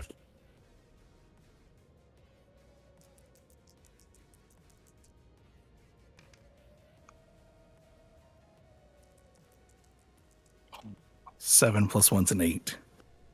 Boxcars, so I go 13. Excellent. You get over there without incident. Sweet. Hey, guys, you want to make sure he doesn't have anything cool on him? And then we're going to keep the button depressed, like so. Have Tubbs slowly move your foot off of it so that we can get pressure on the contact switch, and then we will move the body on top of it, and then basically put him on there and release the. Don't not release the contact switch, but keep his body over it. So the goal is that as we move you off of it, we move it on top of it. So if we do screw this up, most of the blast goes into the other dude and not into us. That's very smart. I'm gonna frisk his pockets before we put him down. Okay. You find 200 credits in hard currency. Yoink! Is this the sniper that fell, or is this the other guy? I think I grabbed the sniper's body. Okay. He had this rifle on him, however, you cut it in half. If you want to gather the pieces to try to reassemble it, you could, but it's not a great rifle. Probably not worth your effort. And he's going to have in his pocket just one of these. That sounds fun. Ooh. A grenade. Totally taking that unless one of you guys want it. Nah, man. You can do that. Oh, a Nagant. I love that gun. That's a good gun. Please give me, Marcus, an explosive dexterity roll. Yeah. Here we go. Try not to blow myself in tubs up. 7, 8, 9. Sorry, 8. Just barely. Like you can hear the mine start to fuse, and then you click down the new body on it. Just barely, just within a hair's breadth of it going off. There's now a dead body slumped over a grenade in the middle of this path. Because that's totally not a trap for anybody that comes looking for him. It's Thank Jason. you poured so water much, on it. Marcus. I knew you could do it. And just froze it. That's a brilliant plan too. You guys did the thing with the body. That was pretty smart. Yeah, we should make sure that the other bodies don't have extra things on them. Yeah, and I we thought need to 200 take their credits. pictures. Oh, yeah. We should also keep moving because it's only a matter of time before they realize that they don't have their watchtower, and yeah, then it will be back. Let's get moving. Come on, Tubbs. All right, let's go. Here I go. My assumption, That was good. as the GM, He immediately stepped on another one. is that you guys are stepping very carefully. Yes. Yes. Yes. I'm going to try to walk in the same footprints I made coming over here to go back. That's So a with good. that being said, who's taking point? Is that you, Hylar? Yes. I'm going. Relix is trying to stay in those same footprints, but because you're cat-like, you only have one footprint and you keep putting the same foot in the same hole. I've actually been jumping from my back paws to my forepaws, and it's a big leap, and you guys can't keep up. I'm just kidding. What's up, Snowcat? That was actually competently done. Very impressed. Thank you. Thank you. We are semi-professionals. I shot a guy. Yes, you did. How does that make you feel? He was going to kill you, and his face was then on fire after I pulled the trigger, and it's this guy here. I don't know if that's enough of a video for the to get the bounty. What's in his pockets?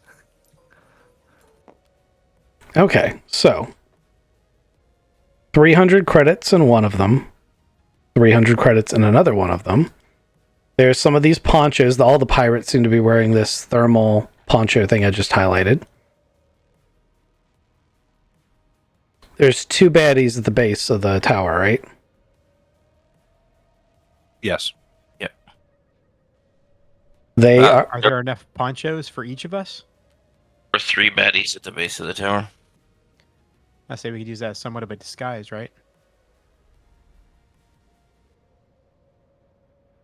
The most That's a good point. the most important looking. When you say there's 3 at the base, that's not including the sniper, right? No, because he had the sniper, the dude that Halyar chopped up, the dude that I garroted, and the dude that got shot. He's an Aslan. Okay, one of them has a bigger rifle. The other 2 have machine pistols.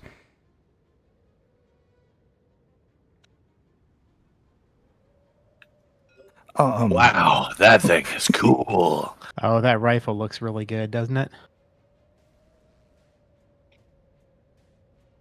I was just saying earlier to Brelix, why can't you form two of these? Yeah, like a gun and a chainsaw. This is perfect. This guy was a genius. Yeah, I'll roll you guys for that thing. Oh, you can take it, man. It's cool looking, but I will cut my own fingers off. Okay, It's also blatantly held together with rubber bands and duct tape. that's what I makes would it like look to cool. watch I you- can work on it. It is a I'm gonna- project in progress. I'm gonna take one of these cloaks just to disguise myself better as a pirate. What a novel I- idea. Go to put that on, and flows out behind me like a big sleeping bag. Totally don't come in children's sizes, Brelix. I don't Right. think I get to wear one. Brelix, you're the one that took pictures of everyone? Yes. All the non-Aslan, all of them are cryomorphs. Are they on the list of people? Do they correlate with bounties? We'll talk about the bounty thing after we're done. You just keep taking your pictures. That was not the important detail. I will say, guys, these are all crimers. They're like you tubs. Were they all that way? Wow.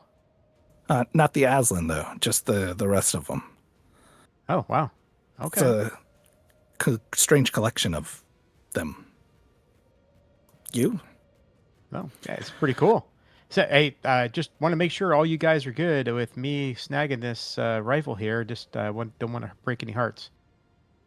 Yeah, you can have that and then come over here with your ratchet set so you can get this heating coil. Was there one more of the capes over here? Yep. Take your cape and your pirate gun. You're now a pirate. Yeah, I always wanted to be a pirate. How convenient. I thought you wanted to be a mechanic and no pirate. Okay. It's a pirate mechanic. Yeah, never mind. It was more of a joke, guys. Sorry about that. From this observation point, you guys can now look down into this open area in front of the bunker, and you guys can do recon checks to see things down here. If you want Love to. to. Yep, with my binoculars. You actually wouldn't need the binoculars from this range, but it would help you get details. So I'm going to give you a +2 for the binoculars at this range, because the zoom isn't really necessary. That helps, and I got a 10. Okay? Also a 10. Okay. 2 of you at least are paying really good attention, so you can basically see everything that's listed here. And you can ask questions about what you physically see, and I'll describe it for you.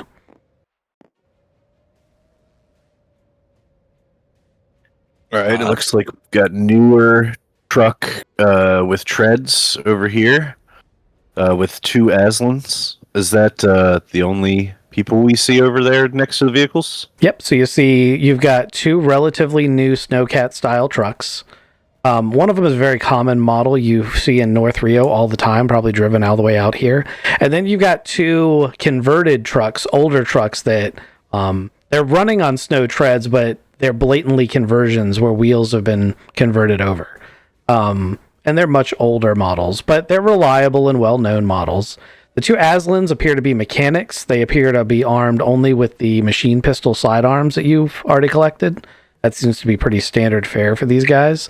But these guys aren't. They've got holstered weapons. They're actually working on maintaining one of the vehicles, kind of smoking and joking while they're changing the oil. They seem busy.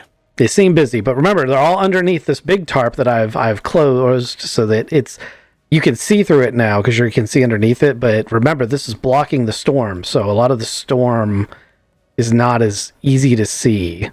Or isn't blocking? Right. It isn't blocking your visibility. Isn't blocking their visibility. This is covered. Follow-up questions. The lighting is as we see here. Yes, the lighting is as you see there, and it's not unlit everywhere else, but it is darker. The only areas of really bright light are where you see the lights. Okay. This side over here, what are they? Those guys have a bunch of drinks piled on top of some crates, sitting next to a heating bin, and they're smoking and joking. They're definitely smoking something. It looks like they've got like the fattest hand rolled cigars you've ever seen, and various kinds of imbibement, and they're just knocking back drinks and having a good time.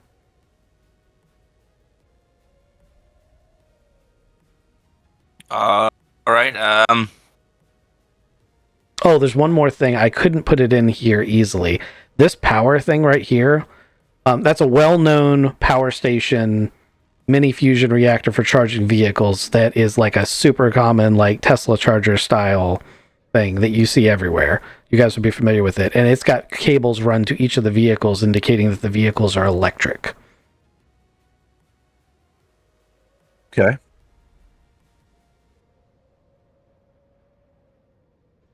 So how do you want to do this, Hallier? My initial thought was that we get Burlex under one of these cloaks with me, and then we start walking across like we own the place, and we go right to that door. If we look, the part, maybe we don't get stopped. And if we do get stopped, we start shooting. I disagree. Putting you and Bralex in between 5 armed guys with no cover whatsoever.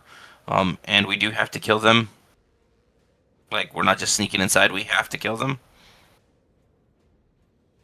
So you and I will go over to the mechanics first and silently dispatch them. Yeah, I figure eventually, like, we dispatch those two. And then Tubbs can drive a vehicle, right? We get in a vehicle and run them down. Oh, wow. All right. And while, like, because I don't think that, like, I mean, I'm sure some of them will jump out of the way, but while they jump out of the way, that'll give you and I time to close the distance and Snowcat a chance to engage with her pistol. And the truck is more for confusion, and then Tubbs can jump out, and then we have them flanked and pincered.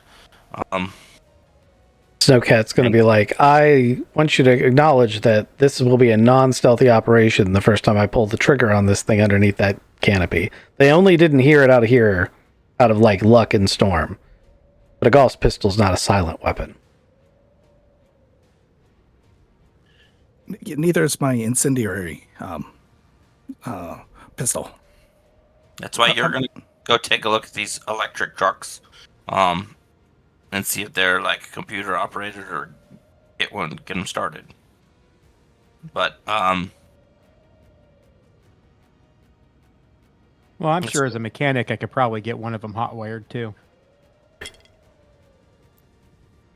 so if Snowcat stays over here on the side, we take out these guys, get the truck started, which is going to get their attention, and then you go run them down, and we sprint as best we can behind the truck, and then take them out.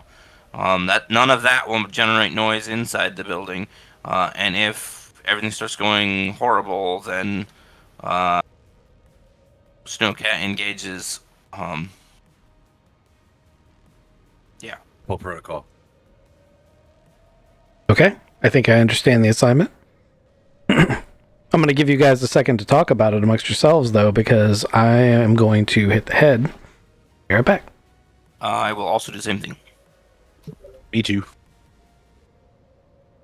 The lady just walks off into the snow and bees.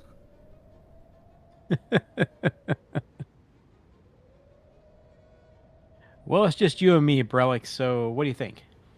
Yeah, it sounds really exciting. I shot a guy. Did you know that? I didn't, but I heard a bang, and I think I thought you were the only one that was probably going to be shooting your gun. But good job, congratulations, you did a good job. Yeah, it was really scary, and he's a bad guy. Definitely, I took his picture afterwards. We can need to get pictures of these guys. Apparently, I'm gonna hide underneath of the cloak with Hylar. That's exciting too. Yeah, that'll be interesting. Enjoy yourself. Yeah. And then you're gonna. Oh man, you think those guys over there are gonna notice the 3 guards walked over to the guys on the trucks? Well, I'm just kind of running through this. I mean, we have got 5 guys here, right? I mean, Yeah, but we don't want to just shoot because that's a like igloo bunker right there, and we don't know how many people are inside that.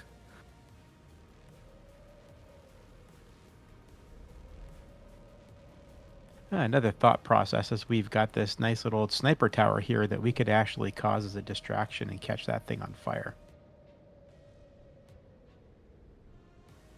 Where are we going to hide when they come out to see the things on fire? Also, then they're going to the snowdrifts. immediately know. You like hiding in the snow. It's way too cold for me. Oh no, it's perfect. It's just comfy. It's minus 50 out there, and my if I had teeth, they would be shattering. Well, we got the heat suits. Well, I guess I've got a heat suit on. You do too, but I guess you're still kind of more cold too. No, it's freezing out here. Yeah. Oh, it is cold. Don't get me wrong, but it's the heat suit definitely does help out a ton. Yeah, with the heat For me, suit. at least.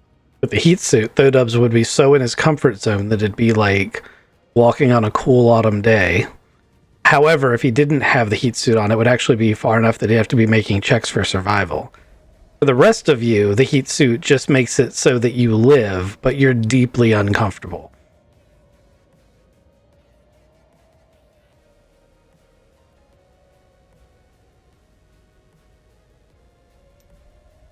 It's going to be a fun plan. Fun plan.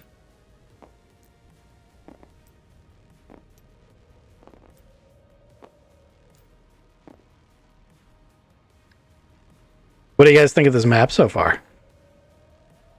It's I like awesome. it. It's good. There's music and there's wind and there's snow. Uh-huh. Hiding in the snowbanks is really fun.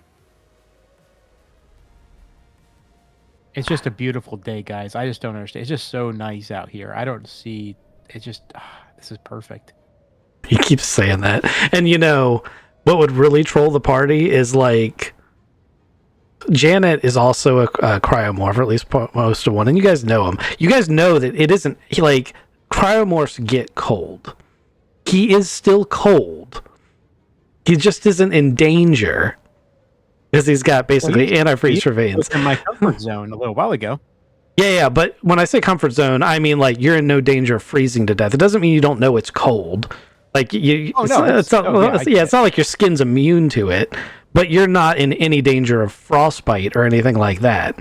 So in my mind, and this could just be my interpretation. Tubbs keeps saying this not because he's not cold, but because he knows he'll be fine, and it's a way to troll the rest of the group and remind them how cold it is. Like, oh, absolutely. You know that it's cold. I like cold. And yeah, I'm not going to die from it, but yeah. Anyway.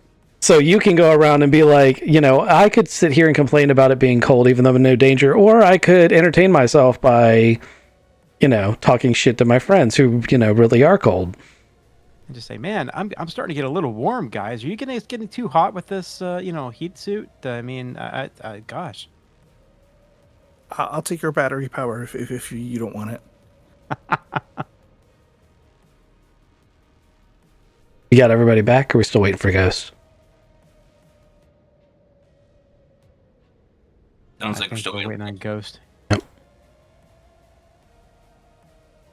Like I said earlier, I spent a lot of time working on this map, way too much time, but like I had this idea in my mind of what I wanted it to be.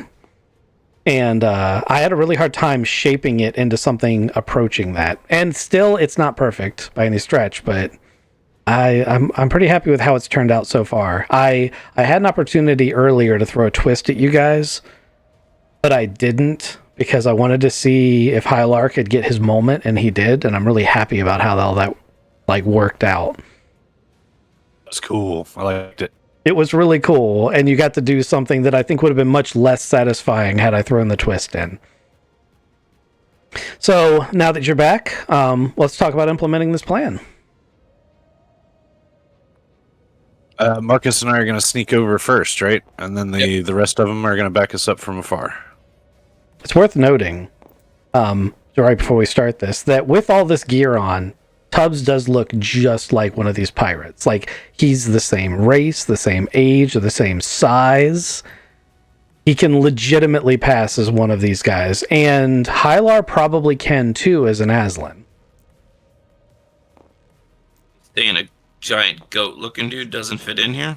No, I think you'll stand out. Let's put you in manacles and then say that you're a prisoner, and I'll be a stormtrooper. I mean, Hey, there you go. just kidding. Let's go. All right, let's do this. What, That's you my never stepping across. you never seen the rare horned Wookiee? Yeah, right.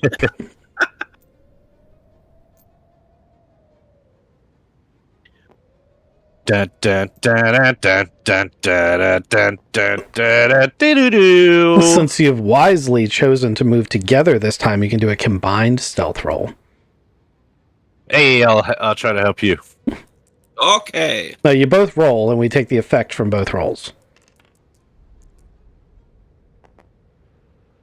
9. +1 from him. 5. Ooh. All right. So That -3 is killer.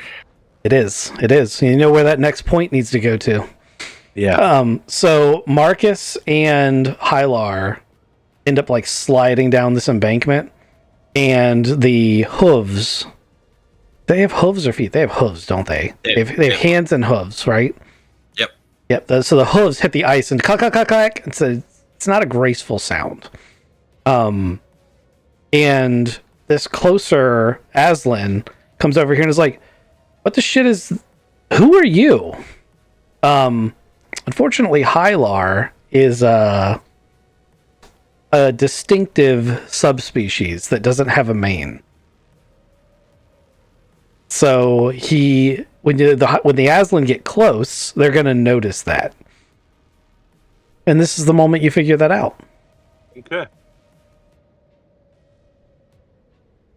I'm gonna try to stab this guy in the face. Does this back guy, is he still fixing or is he turned around as well? He He's not is blinded by the light in his face. So he is having trouble seeing you. That's why he had to get closer. It's also why the other guy is not paying close attention. He's still over there trying to change the oil or whatever on that other vehicle. Tracking.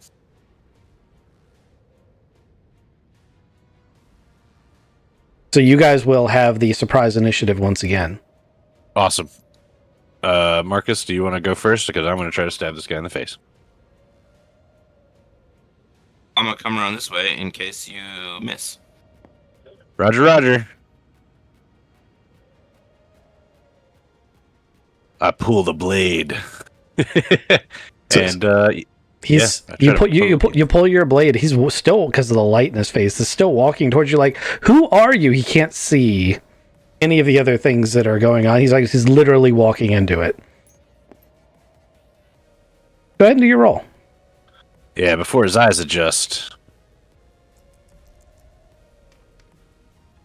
Oh, not bad. 11. Roll your damage. Oh, yeah. Here we go. Oh, wait. That's 4. I want 3. 3D damage. Oh, what a roll. 14 damage. Okay, well, I think Hold he's... on, I get an effect too, right? It's more than that. 16 damage then. 16 is a critical. So, actually 14 is a critical. So, with a critical, you can spin that in the same kind of ways you might use to spend of triumph in Edge of the Empire. At the bare minimum, you are going to kill this guy silently. Okay. So not only do I want to kill him silently, I'm going to do it in a way that he's still standing. So if his buddy looks over, he's still there. And he's just kind of like slumped, lifeless, but his body is holding itself up. You're holding it up, or he's holding himself up? Like his skeletal structure and his muscles tense in a way. In like Firefly, where the guy hits him in the back of the neck or whatever, and then he stands rigid. Can I do it like that? Sure.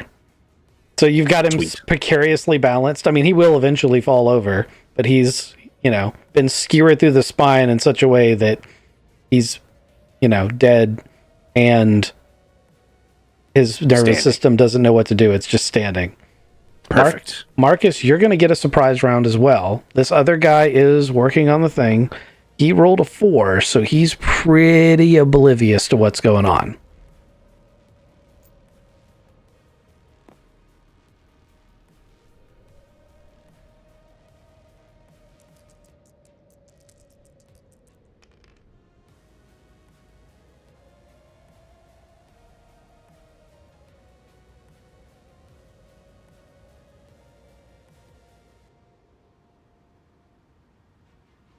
Sorry, muted again. Yeah.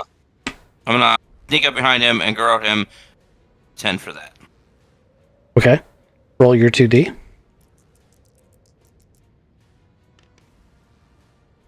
6, 7, 8.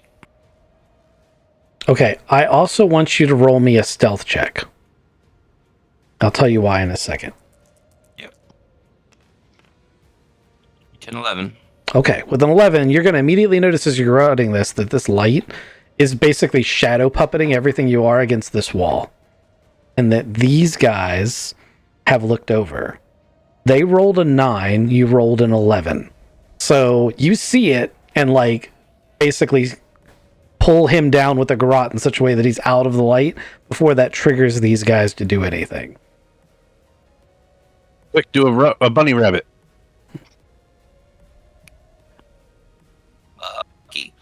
Since he's the only one left in the immediate area, I once again will say you just hold the garrote there until he expires.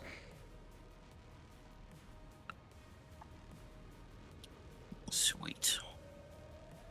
Yeah, Brelix and Tubbs and Snowcat. I call them up on the comms. I thought- We want Snowcat. I was about to Where's say, she at? I thought she was posted where she was supposed to be. Yep. Oh, that's true. Sorry. I even rolled her stealth check. She rolled a 12. Well, dirty 12. We walk in Hylar's and Marcus's footprints. I'm gonna let this guy slide off the sword.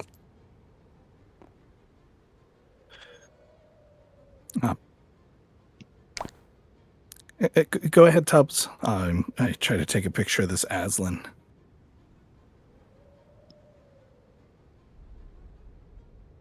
Tubbs, you got the truck? Yep, I'll start working on it. So now that you guys are closer, this is some kind of armored personnel carrier. They have bolted on heavy plates over the bed to make a protected armor area that they can shoot out the sides, through gun ports. The truck, they basically turned into a technical. There is a mounted gun in the bed of the truck. Oh, that's sweet. I see a plan here, guys. We should all get in the back of this armored APC and then drive over there and kill these guys. You don't want to use the technical with the giant gun? I think if we use the technical, it doesn't matter. Yeah, I don't care. We can all shoot out of the APC. Only one of us can shoot the technical. But the technical's gun is bigger, and I can't shoot out of the APC. And if Right. we make enough noise and if people come out the front door, hey, what do you know? We can start shooting with the technical right out the door. You guys got a, you ever use heavy weapons before? This Not here, pistol but it is sounds pretty fun. heavy. All right, so we should probably not touch the technical.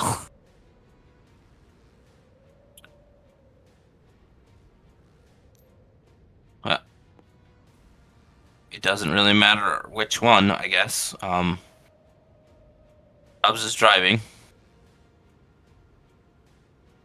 Which one do we want, guys? Let's take the APC. Armor.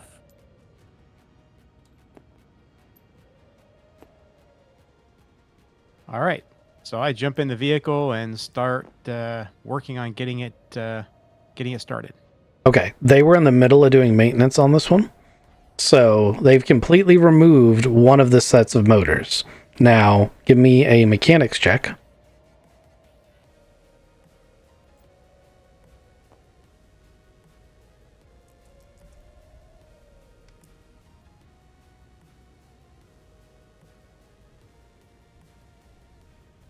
And mechanics is going to go education, I'm sure. So I rolled a 9. Okay. You're pretty sure that you can just plug enough things. If all you want to do is drive over here and drive over top of some people, you can just plug it back in. It's not going to be good for it. It won't matter in the long term.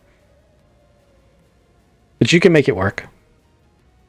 Done. Not a problem, guys. We got this thing working. He literally takes 2 jumper cables, bridges 2 things together, slams the lid shut on top of it, and is like, that'll hold. No duct tape needed.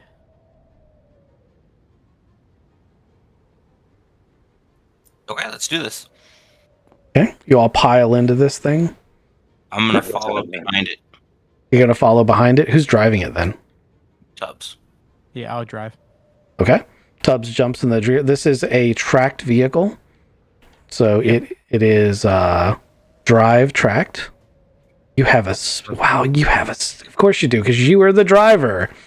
Ding, ding, ding, ding, ding. Ding, ding. You're going to do great at this. Hey, I was driving pizzas. Remember? This is awesome. Yep. Taking them. So there are special RAM rules, but here's how we're going to do this. You're going to give me a drive check to run these guys over. I'm going to give them a reflex check to jump out of the way. If they fail it, they're going to take 1 DD. Because it's a tank. And it's running them over.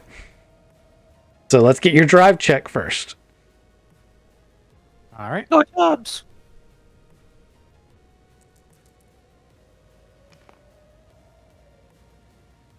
All right. Fast 6. Driving dexterity, I'm assuming, correct? Yes, sir. 8. Okay. That's a flush. That's a 0. So let's do it. You run over here. You drive through. They don't get a plus or minus. First guy.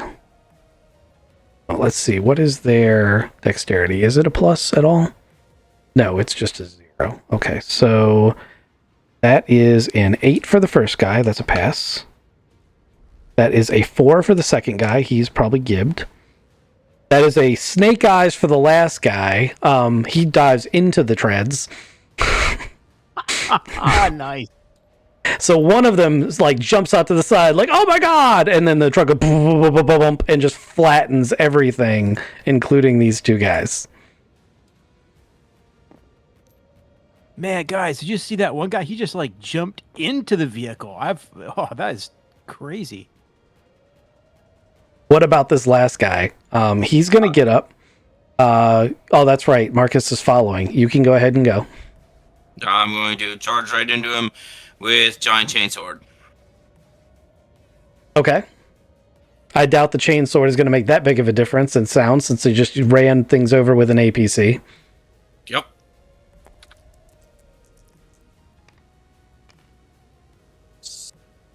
Oh, 7. Oh. Well, that's not as good. Hey, this guy might actually get a shot off. Yep. Let me check. Yeah. Give me a luck roll and tell me if you pass.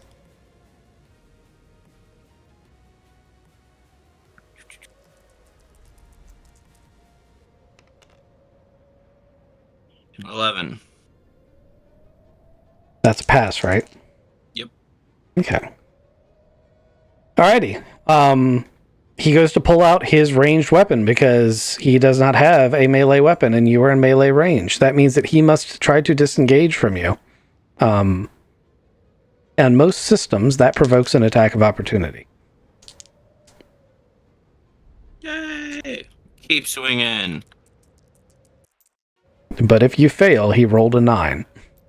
Okay, well, I also rolled a 9 to not fail. Okay, give me damage. We need some more dice for this. Yep. You need to do, I'm sure with the chain sword, it won't be a problem. But you need to do 8 plus 5. You need to do 13 plus damage. I did 12. Oh! Because ones. You can't. That's You can't. AP2. You can't script that. Oh, it's AP2, and 5 of those points are his armor. So that does it. Oh, yeah. That knocks him. So assuming you want to kill him, that knocks him out in the first. Yes, definitely want to kill him. All right, now I need to roll to see because we're now closer to the door, so we're now evens. Even Stevens. Ooh, okay. Okay. You chainsword this guy. You guys hear the sound of this door opening. Uh-oh. As the door opens, you're going to get a glance inside. I'm just going to go ahead and show you inside.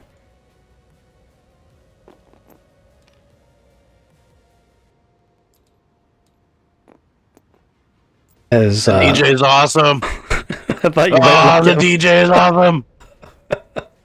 Good work. I'm really proud of it. I'm not going to lie. Man, I want to change my character. He's even got his name sorted out. Yeah, that is sweet. War crimes.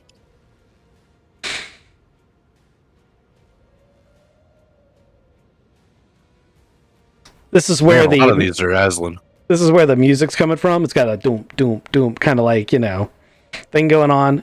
2 of the cryomorphs step out like, what the fuck is going on out here?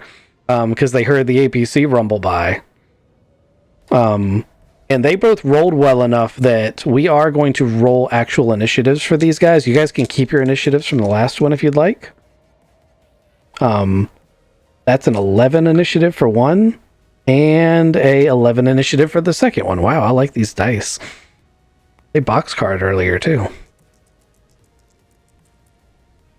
I re-rolled and got a 7, which is worse than my old initiative, but that's fair. I got a 9. You said we could keep our initiatives, right? Yep, Did we I'll really need let you keep them. I would have preferred if you had all re-rolled as a group or not re-rolled as a group, but I didn't specify, so you're fine. Rerolled to a 9. Okay. Tubbs, this means that you, despite not being in the technically the best position to go, are the first person on the initiative order.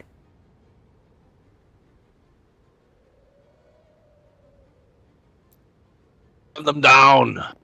All right, so I am in the armored APC, so I am just going to start again. I'm going to drive right through these guys again. That is not an agile vehicle. So that is not something you're going to be able to easily do. I will still allow you to attempt it. Okay. So, like, you can't see behind you. It's not designed to have all of this on it. If you try to turn around in this small space, it's going to be like a 15-point turn. So it's on you how you want to do it. But this thing is a gigantic tractor converted into an APC. And technically, you're facing that way. Because you ran these guys over like this. Okay, so I will use, since you said it's like a 15-point turn, it sounds like I'm going to be using my whole turn to start turning this vehicle around. Okay. Is that what I'm hearing? That's one option. That's one of like 10 options you could do. Now, you said I could not see behind me, though, right? Yeah, you can't see behind you. I mean, you have mirrors, you can tell stuff's going on back there, but you can't really see. Most specifically, just for fairness, because if you do this wrong, you'll kill a party member. You would probably run over Marcus in the process of trying to back up over these guys. As a matter of fact, not running over a party member is going to be very difficult in this confined space with all the chaos that's about to happen.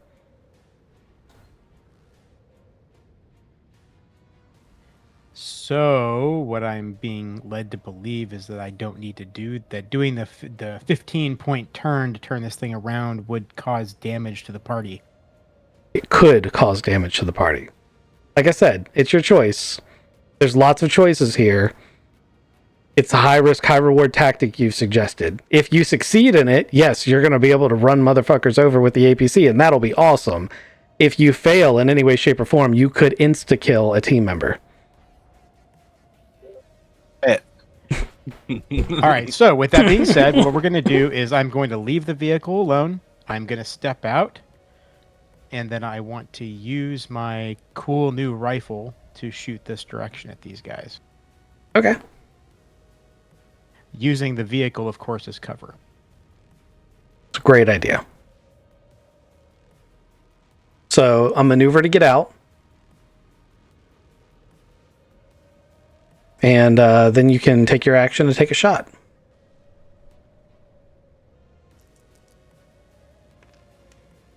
Are you using the new rifle that you just got? I am. If you read the full description of the rifle, you'll see that it's ramshackle -2. You take a -2 to all attacks and all damage rolls and all malfunction rolls because it's ramshackle. So whatever you roll, make sure you add a -2 automatically to using that rifle. Gotcha. Plus my -3. So we rolled a 10. We're doing a -3 because it's untrained. We're doing a -2, which brings us to a -5, which puts us in the 5. It is also a +2 since I am using dexterity for it. Mm-hmm. So that brings me to a 7. Okay, so that's a fail, but not a catastrophic one. You fire off some shots. Now it's a full auto weapon. That's another thing. So we're doing a little bit of education here. It's auto 2. So you can hold the trigger and use the auto feature. And if you use the auto feature, you get 2 attacks. You will burn 6 of your 20 rounds in your magazine, and you need to track your ammunition. It's super important. Okay? So you'll burn 3 times your auto rating to use your auto rating, but you get 2 attacks. Or you can use it in burst fire mode, which means that you just add a +2 to use it in burst fire mode, but you use an additional 2 ammunition.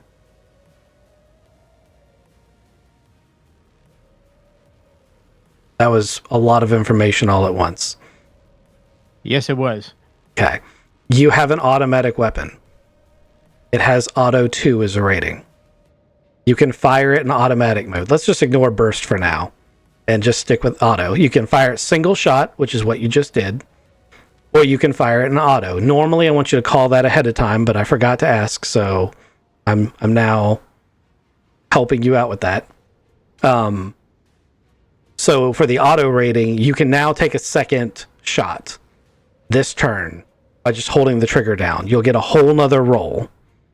It consumes 6 of your 20 rounds of ammunition to hold the trigger down for auto 2. And that's total. Total, yes.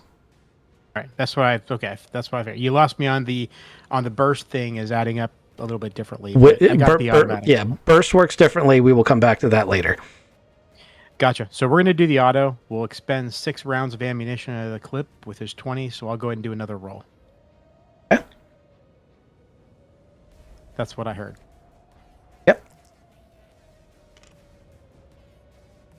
And that was a no good. So that takes us down to 5. So we end up rolling a 2. You rolled a 2? Okay, hold on. That's a -6. So that's a malfunction. So, shit, I don't have the thing up because I didn't think it was going to happen. 1 second. I need to pull up a chart. I need you to roll 1d6 for me and tell me what the result is.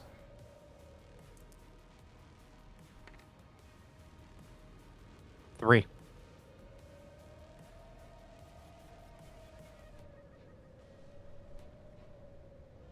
That is a 3. So a critical component breaks. The weapon is out of action until repaired in a workshop.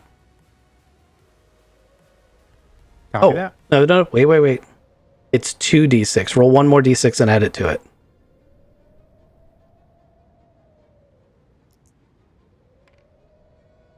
A 3 and a 3 is a 6.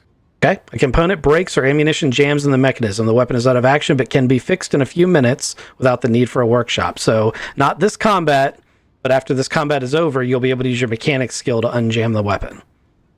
You got it. Now, of course, that is the weapon and not the chainsaw function of it, or is that the whole weapon in general?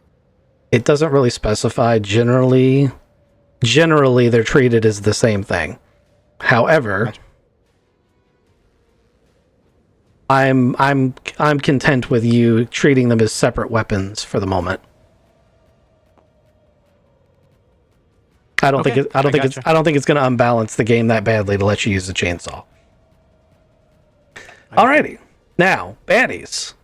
I rolled something earlier that made me giggle. I'm going to immediately start with that, or I won't get the chance to use it. The guy in the back pulls a large tube that he's got slung over his shoulder onto his shoulder and kneels and aims it at the back of the APC. He then proceeds to fire said weapon. This weapon. I don't like the sound of that. Doesn't sound good, does it? Oh, that doesn't look like a tube. Ugh. Okay, he rolls a 10. That gives him an effect of 2. It is blast 4, so anyone within 4 meters of the back of the vehicle, which is definitely Tubbs, who said he rolled out and was using it as cover. Braylix, were you still inside the vehicle? I was, yes. Okay, you will also be subject to this. That will probably be pretty bad. Hylar, where were you Draw at? -8. I'm in the back of the APC. This says quick draw -8. I've never seen that before. It's... Alright, so don't worry about that part of it. Okay. That whole section is because it's from the field manual and it's telling you how to make the weapon. I see. The only part you care about is the very bottom where it has with normal things you're used to seeing. Okay, this guy rolled a 10, so he has inaccurate 2, so he actually rolled just an 80, doesn't get that extra 2. And Nix, that's a very good thing. However, that's why I picked the guy in the back. So it's 60 damage to the actual tank. It is not going to be 60 damage to everyone inside of the tank because the armor absorbs a significant amount of damage. However, I need Tubbs to roll me a reaction so that he doesn't die. This will be a athletics dexterity check. I also need to pull up. Yeah. Got you at 12 on that one. Oh, that's good. You're going to take half.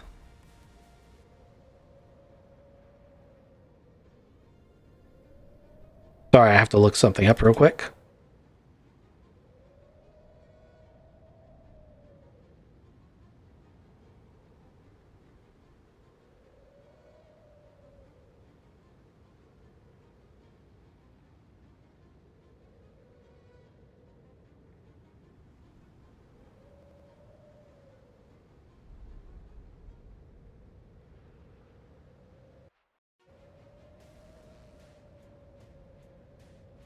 There we go. Light weapon.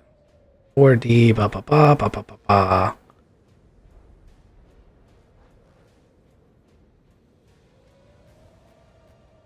Okay, guys on the inside of the vehicle. You are each going to take... Oh, it's AP 12, right? You are each going to take 10 damage. Okay? Hylar, I can't remember if you said you were inside or not. Yeah, I am. I'm inside. Okay. The vehicle is destroyed. The vehicle is on fire. The vehicle has been hit by a rocket-propelled anti-tank round. Tubbs, you are also in very bad shape. You're going to take 10 through armor. So that's probably going to render you unconscious. As a matter of fact, I know Braylix is unconscious, and Hylar might be too. I have 1 left in my endurance. Okay. Good deal. That blows through our armor? Not for you guys on the inside of the tank. You guys on the Okay. inside of the tank had the advantage of being inside the tank. Yep, So- then I'm still up. Yeah. I'm hurting real bad.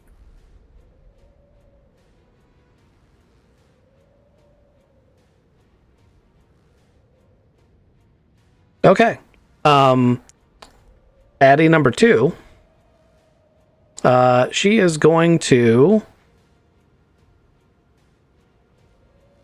She's probably going to take some additional shots at you guys. Marcus is probably the closest threat.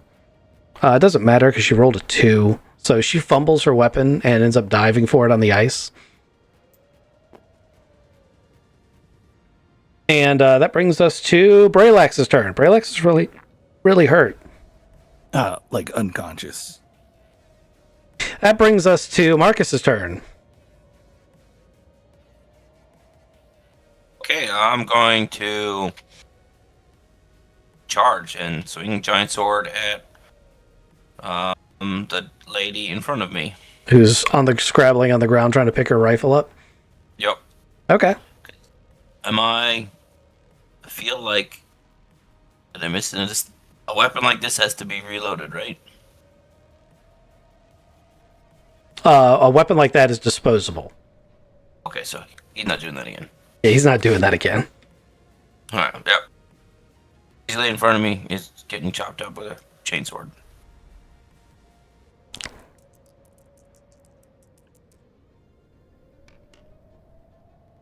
Eight.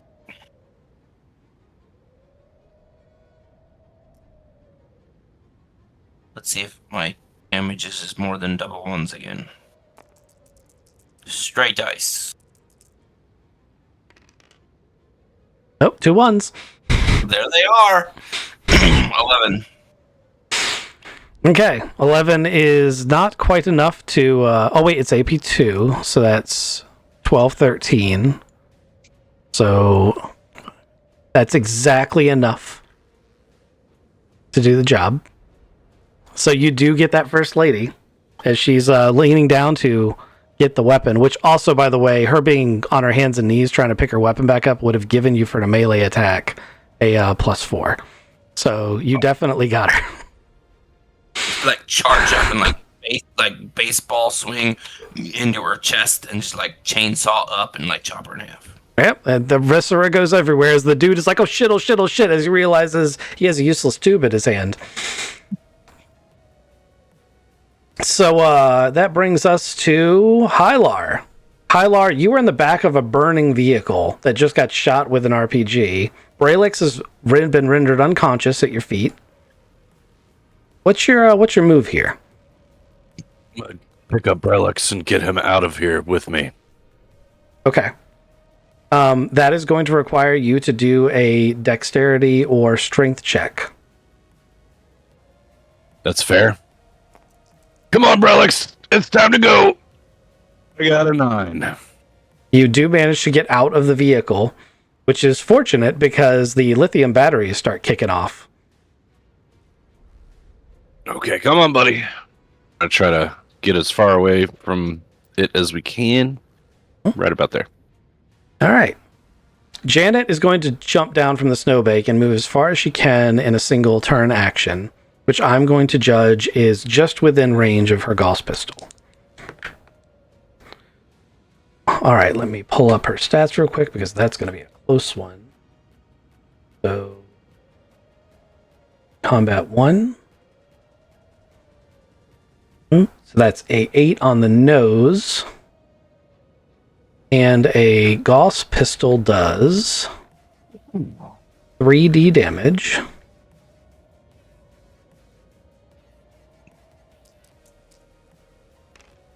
Ooh, oh yes. This dice are being very good to me tonight. I wish they were this good when I was a player. That's 14 damage, which once again, that's oh wait, it's auto and AP3. So I'm not going to do the math for the rest of it, but let's suffice to say, Janet pulls the trigger, and this guy's head just explodes. The DJ makes that noise as everyone has now just watched what's taking place right outside this big open door. And you hear a lot of yelling from inside. But nobody else is running through the door after witnessing that.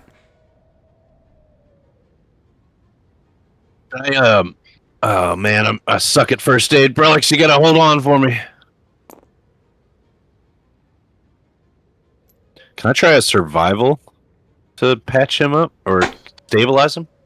Alex, Are we out of combat? Well, no, not even remotely. A whole army is about to come pouring out of this bunker. Okay, gotcha. I thought the last guy has had. Okay, copy that. Just need to know.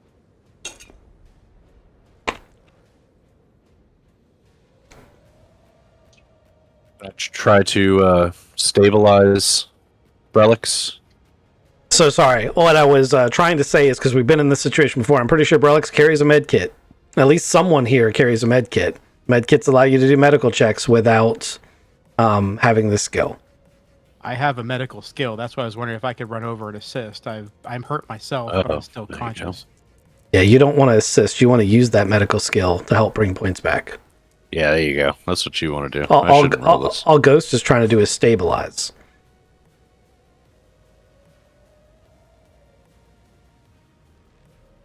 Come on, Tubbs. Help Brelix. I'm shouting at you now. Get in there! Help him! Well, it's also Tubbs' turn because that was Janet, so we're top of the round now. So it's Tubbs' turn. Right. So I am going to come over and I'm going to assist Brelix and get him the help he needs.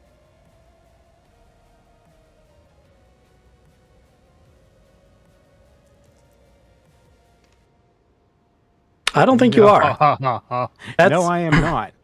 No, I am definitely not. That's Snake Eyes. So that's a critical fail.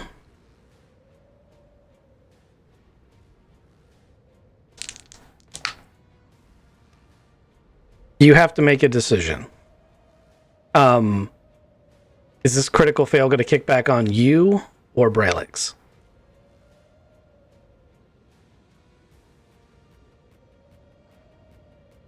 Brelix is unconscious right now, right? Yep. I'll take it. Okay. So you take basically what happens is you slip and fall on the ice. And you impale yourself on the med kit. You take 1 point of damage through your armor, but the real problem is you crush your med kit flat. It is unusable. Okay, so I am now unconscious and do not have a med kit. Okay. That makes it the baddies' turns, but all of them are scrambling inside the building. None of you are within really good... Like, Marcus can kind of see inside.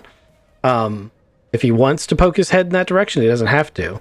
But there's commotion inside. They know that there's combat going on out here. The stealth part of this operation is definitely over. Well, it was the minute you decided to run people over in an APC. Let's just be honest. But like this is now turned into an all-out fight, and they're about to come swarming out of there. But they're not going to do it on this turn. So Brelix is unconscious. Marcus, it's your turn. Okay, I'm going to sprint this way and chuck my grenade into the doorway, because that sounds like fun, and run over towards the technical with its big machine gun. Okay. Throwing things is athletic strength. I'd take it athletics dexterity. Yeah, it'll be the same roll either way. And 11. Okay, take the effect and add it to your grenade damage. And let me see here. 3D. So I turn it up to high power mode when I throw it in there. Not distraction. Like full-blown boom mode. Okay. It's got a 4-meter radius, which is about 12 feet. Mm-hmm. There's my ones. Is it low pen? It is low pen, isn't it? Slow pen.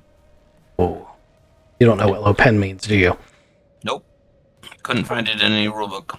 It's in Should. it's in the field catalog. Low penetration means that all armor values count as double per level of low pen. Oh, wow. Yep. Alright. Too late to go back now. It'll make him mad, though. Okay. So how much was that total? 11. 7? 11. 11. Okay. Okay. It makes him mad. You run over here. Are you running towards that truck? I'll let you get to the truck, but not get on it yet. Okay. That's Marcus's turn. Hylar. You called Tubbs over to help. He tripped, fell, and is not getting up. So yeah, both Relics and Tubbs are down. I'm gonna ask Snowcat to come over and help too, because we got to get them to safety, and this thing is cooking off its lithium battery. So I'm gonna grab the backpack strap of both. Well, probably Relics first, because Tubbs is Tubbs, and I'm gonna pull Relics backwards. See, I bet you regret carrying all that heavy gear now, because even though you can carry it, it's like, man, you're heavy. Yeah, it's a good thing I left the sniper rifle at home. I've been like regretting and then wishing I had it, and then I was like, no, it's actually. So to be clear, do you want Snowcat to run over there and grab Tubbs, or aim at the door? She's probably better off aiming at the door. I'm gonna get Brelix out of there first. Okay. If you pass a strength athletics roll, I'll let you get both. Okay, that's fair. I'm gonna go ahead and roll it. Oh, it's shit. 7. Okay, well, you got Bralix out of there. Tubbs is just sitting next to the vehicle. It hasn't completely cooked off yet. And that brings us to Janet. Now, I'm going to go ahead and roll something real quick. Nope. Okay. She is in a kneeling, braced position, and she's like watching the door. But she seems very exposed. And now it's Tubbs' turn again. Oh, wait, Tubbs is unconscious. Okay, so I'm going to put her in a holding position. So 2 baddies are going to come running out of the door.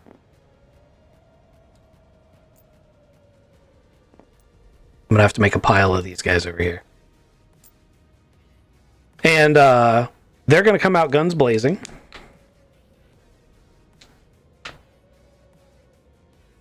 One of them is just going to spray fire wildly. It's actually going to be directed over here towards this. Like, she doesn't know where to shoot.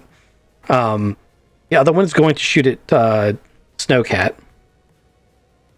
And, right?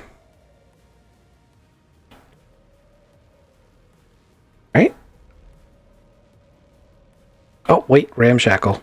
Okay, so they both miss. And, yeah. Now, Janet's going to get to do her... She held her action, but they ran in front. So I'm going to... Even though it's the next round, I'm going to let her have her action. 7, 8 on the nose again. And then 3D for damage.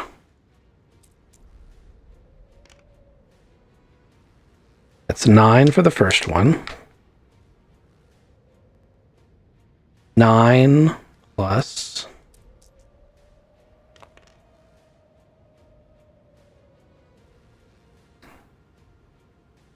So that's 16 damage, AP 3 to the first one. So this chick just gets peppered into nothing. Let me see how much ammunition this thing carries. It's not a lot. Oh, it's 40. That's not bad.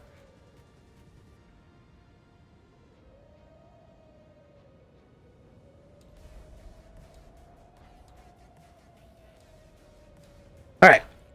So now we're back at Bralix. Bralix is still unconscious. Bralix, would you like to attempt to resuscitate yourself through sheer will? Just through endurance. Yeah. Yeah, I'll roll. You might boxcars. Got this, buddy. 10 minus 3 is a 7. That's real close. That is real close. Not quite. Marcus. Why are you -3? Because I'm at 0 endurance, Yep. not 2 endurance. Oh, yeah, got it. Check. it Thank was you. so close. I thought was. real hard. There was willpower there. Okay. I'm gonna climb up in a truck and get on this giant machine gun thing. Okay. I don't know if you have the skill or not, but the vehicle weapon skill is heavy weapons vehicle. Really don't have the skill. Okay. It may or may not matter. It still looks cool. Yep. So you get up here. This is a light. It is a light autocannon.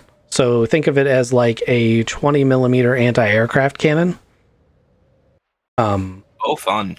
Oh yeah, and the barrel has been literally sawed off, like with a hacksaw. So it's a short barrel version of this. You can swing it around and point it at the door in the truck's current position. Totally doing that. And then, yeah. I'm gonna hold for anybody else starting to come out. You're not going to shoot. You're not going to shoot that guy that's already out there. I don't want to waste it on that. I feel like Janet and Hollier can take care of the one dude, because I don't, with my lack of ability in the thing, I don't want to swing it any more towards my teammates than as it's a giant sawed-off cannon. Like, Okay. anything that moves in the door, so I'm going to hold firing until I see something moving in the door. Okay. For your notes, it is 6D. It has a 500 round magazine, so as much ammunition as to not be worried about ammunition, and it's auto 3. Auto 3, 60, 100 rounds. Check. Okay. That makes it Tylar's turn again.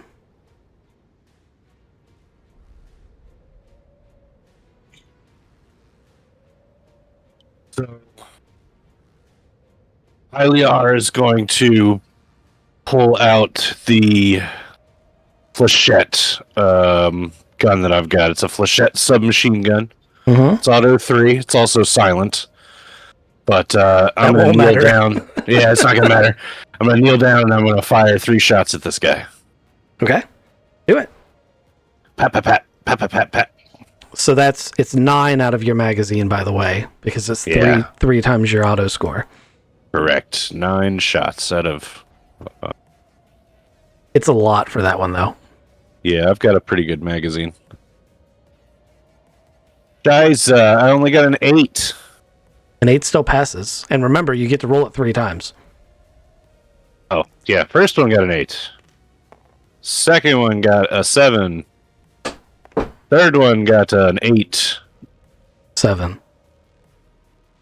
No, the dice rolled a 7, but I have a +1 in dex. Oh, okay. 8 total. All right, do 2 for damage. 2 hit. It is going to be 3d minus 2 twice. Here's my 3d. First one is 9, 8, 7 damage. The second one is going to be 5 damage. For 12 damage. Is it AP anything? It is, because I've got an AP1 submachine gun Oh, magazine. you're using your special magazine. Oh, I sure am. Hey, that AP1, that's all you needed. That guy's toast. Beautiful. By one point. Pat, pat, pat, pat, pat, pat, pat, pat. I'm also rolling intimidation factor because these guys aren't stupid, and everyone who's stepped through that door so far Has gotten capped. Yeah. Like I said, I'm gonna make a pile over here.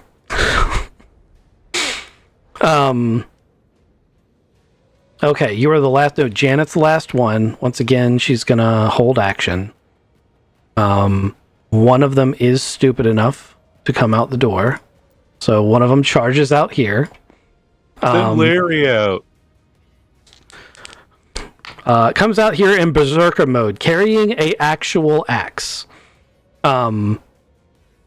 Janet puts shots on target. I'm not going to bother rolling damage because I don't think she can possibly not, like, if she hits, she's going to kill, and she hit. So that's minus another 6. And that's another dead body. Peppered, done. Bralex, would you like to try to come back? Oh, wait, Tubbs, would you like to come back to consciousness or attempt to come back to consciousness? I would love to take that chance. All right. It's a -3 to your basic roll because it's an endurance check. Yep.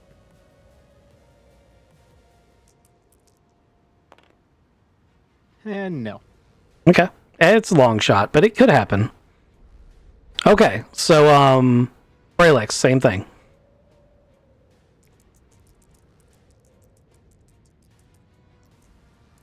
You keep flipping them instead of rolling them, and that's why you keep rolling crappy, by the way.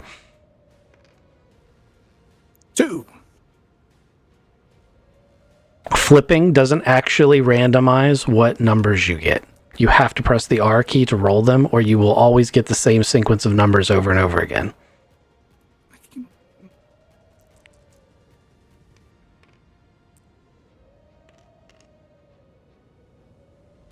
Alrighty. So that brings us to Marcus. I'm guessing you're holding action? Yeah, yes. And Hylar.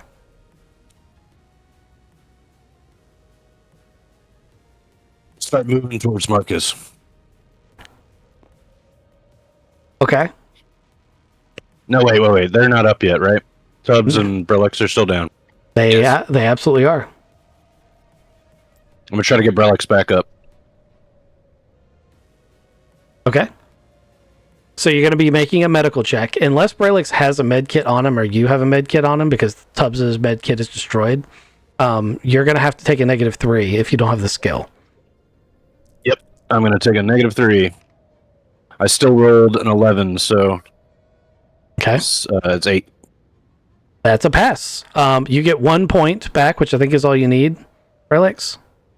That I put that in endurance. I now am awake. Okay.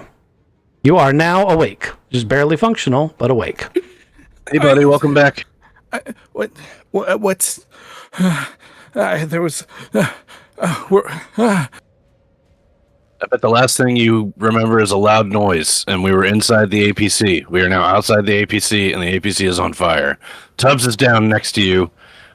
People are coming out of the club or outpost. I'm shooting. Thanks. yeah.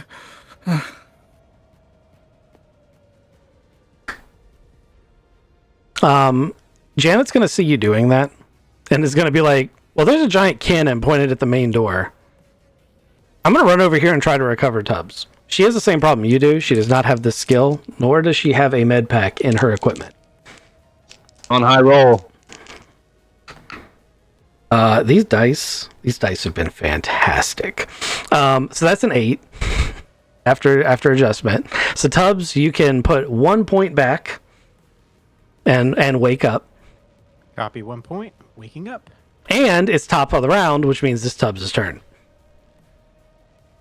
Oh my gosh. Oh gosh. Thank you so much for what is going on? Where's everybody?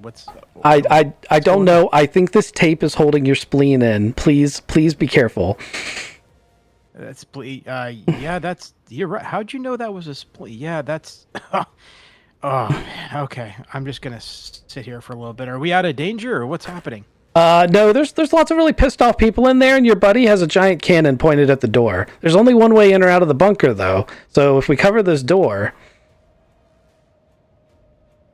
okay, all right. Oh man, my med kit, it's all busted up. All right, I'm gonna try and find some cover here. you might want to get away from the burning vehicle as she runs away. I'm going to follow her. I'm much slower.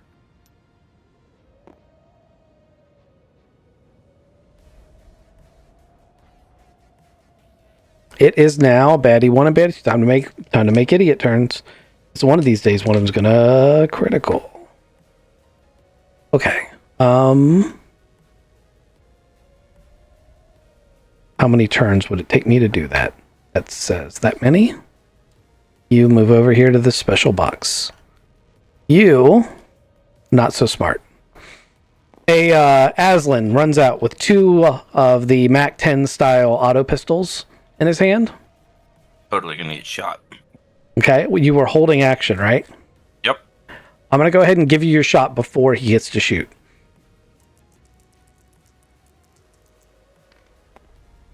So 8 minus 2 plus 1, 6. But it's auto 3. I was about to say, it's auto 3, so you need to roll that 3 times. Same thing. But 1 less. I'm not very good at this. Chunk, chunk, chunk, chunk, chunk, chunk. Like basketball-sized chunks of the concrete in the bunker just exploding all around the door. The Aslan goes, ah! And kind of like jumps forward, but he turns and in Hollywood style shoots in this direction as he goes. Now,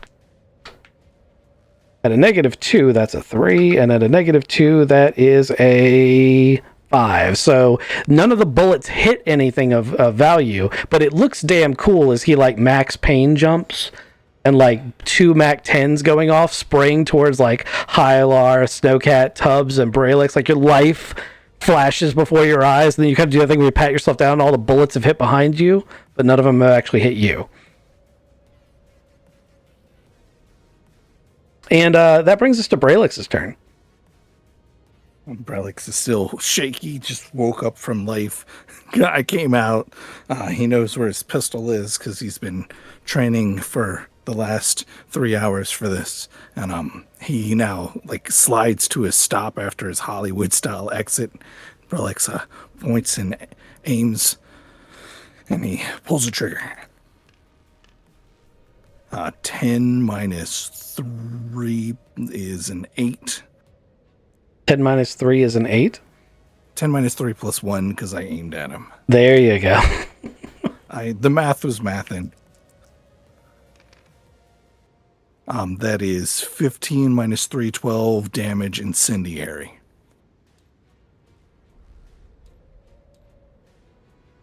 Okay.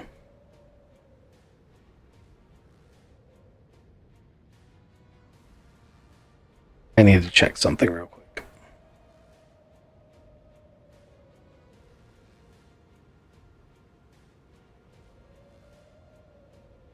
There it is.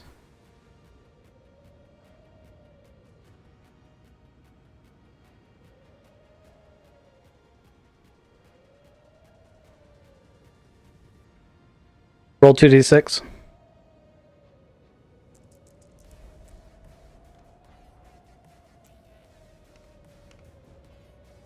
Eight. Okay.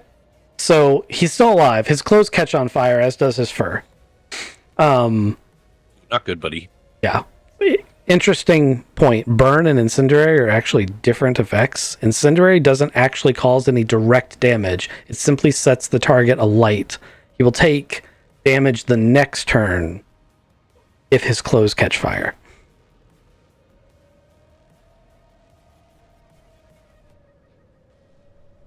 So, still a good shot. He's just about dead, but not quite. Marcus.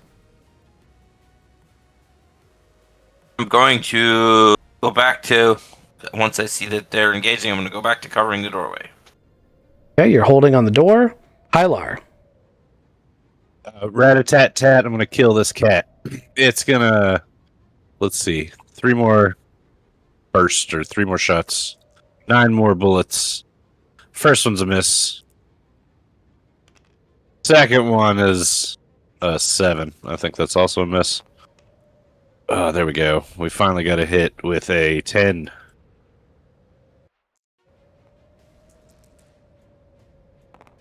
The damage is going to be 12 damage. Okay, he's dead.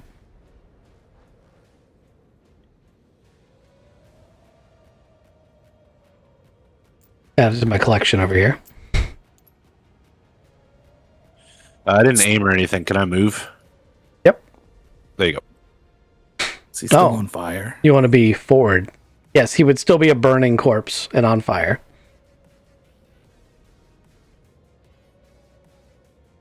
I can, well, I'm not going to. I guess I could. Well, it won't bother anything. There's a burning corpse right there now. Okay, that was Hylar. Janet is going to also cover door. Tubbs, what would you like to do? We're at the top of the round. Well, looks like everybody's on fire and or dead, unless they decide to come out of that studio there. I don't know how. Do we know how many people are inside this thing? No, you don't. Also, you're not out of combat. Understood.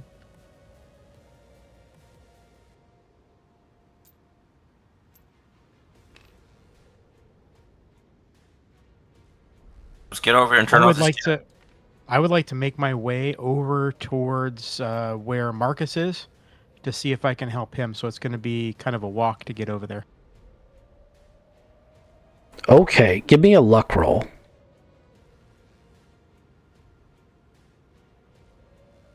So luck is just 2d6s, right? Plus your luck modifier.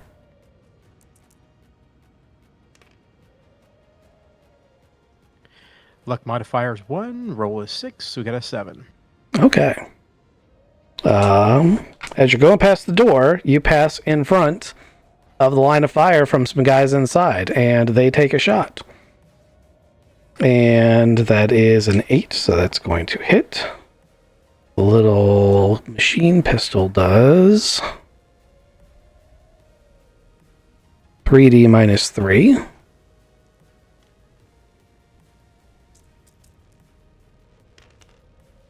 Now, they've initiated attack against you. You can, if you have a dexterity modifier that's high enough, you can inflict dodge, or you can dive for cover to negate the attack, but you'll lose your next turn, or you can just take the damage. I will dodge and duck. My modifiers too. Okay, so you dodge. I already kind of told you that it was 8, which I shouldn't have done, but that means that they miss. So you get shot at, and they miss, and you slide by. But you walked in front of that door, and you now realize that there's still a bunch of really pissed off, bandits in there. And oh shit, that was the top of the second round, wasn't it? Oh no, the baddies still have to go. It's their turn now. Okay, so that's a 6, and that is another 6. Okay, a couple things happen simultaneously. First, 2 more guys are going to come running out of this door. I mean, technically these are the women, but still. Next is there's going to be a popping noise from the vehicle.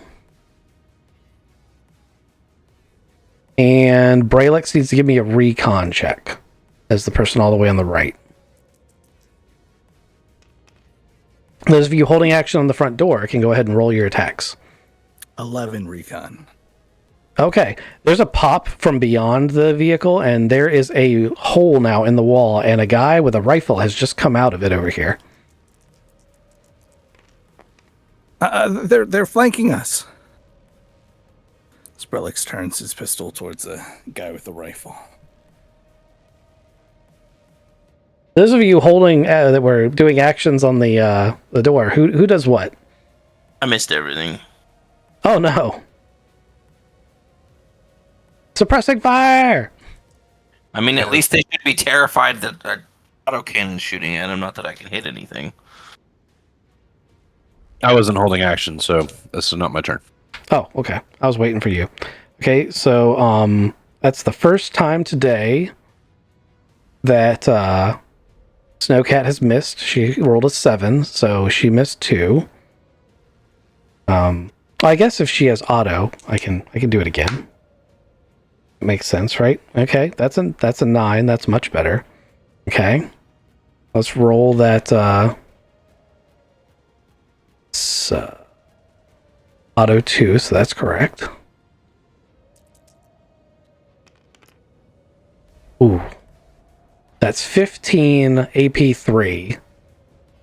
So this first one just explodes. Lands on top of the burnt body, catches fire. I don't think you're getting pictures of these guys. Like, I'm trying not to die. They just can't. Also, that's terrible. Okay, that's all the held actions from the last turn. Braylix, it's your turn. The thing's on fire. This guy's got a rifle. Is he within... Oh man, what's my range? The answer is yes. He's within... Okay. I don't really have a good spot to go. I might take a step towards the snow, and I'm going to aim at... Oh, no, I can't. I'm got to be staying in the same spot. I'm going to aim at him, and I'm going to pull the trigger again. Okay. That is only a 5. An incendiary round shoots past him. Okay. Marcus, I'm gonna hit this guy in the doorway. do it. We'll see if I can hit anything with this giant gun. Nope. He's gonna die. That's got to be a hit. Oh yeah. Okay. That's it. Yeah. You might as well go ahead and roll the last auto. I feel like 60. He's not gonna live through that. 9 minus 3 plus 1. Nope. I gotta get a 10 to hit him. But I hit him with 1, so let's... Get your 6D and tell me how much damage it is. You only have to hit 13.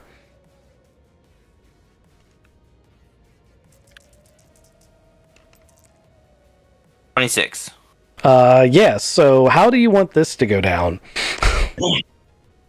So the first one, dude comes out and like dives through all of the bullets that I was holding fire for, and Janet puts a bullet into him and he collapses and starts smoking. The other guy turns to see his buddy go down as 20mm shells just rip straight through him, obliterating like almost all of his body as he gets like ripped apart by this thing. Yeah. Okay. Hylar. Oh, my target just got ripped apart by the by Marcus. Can I snap switch targets? Do I have line of sight on this guy? You don't have line of sight on him, but you could move and shoot. Yeah, I think I'm going to. I heard Brelix call out, so I'm gonna kind of like go this way towards Brelix and see if I can't get a shot on him. Okay, so you gotta step all the way over here to where he's at. Yep. And then take your shot.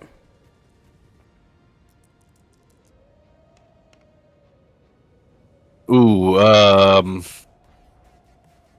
Take your shots, plural. yeah. First one missed. Second one's a hit. And third one's a miss. Hey, Seven. roll your damage. You need 13. Well, after your AP. I got it because... Oh, you know what? Nope. That's 10 damage AP 1. Okay, so 11 damage. So he's got a couple left. You put some rounds into him, and it causes him to stagger back as these small metal flechettes just rip through his armor. So that's good. We go to Janet, who... She's going to turn and try to help you guys shoot this one guy. Unfortunately, she rolled a 7 again. So she puts rounds down range. Oh wait, she gets to fire twice. I keep forgetting. But she rolls another 7. Also, I forgot to take rounds away. She's got 16 rounds left. So 13. Twinsies. yeah. So she puts rounds down range, but she misses with them all. And that brings us to Tubbs at the top of the round. Okay, so I finally made it over here to where Marcus is. Uh-huh. Hey, Marcus, do you want me to get in here in this vehicle and actually move you closer or move your gun around so that way you can get closer to some of these bad guys? No, I got the door covered.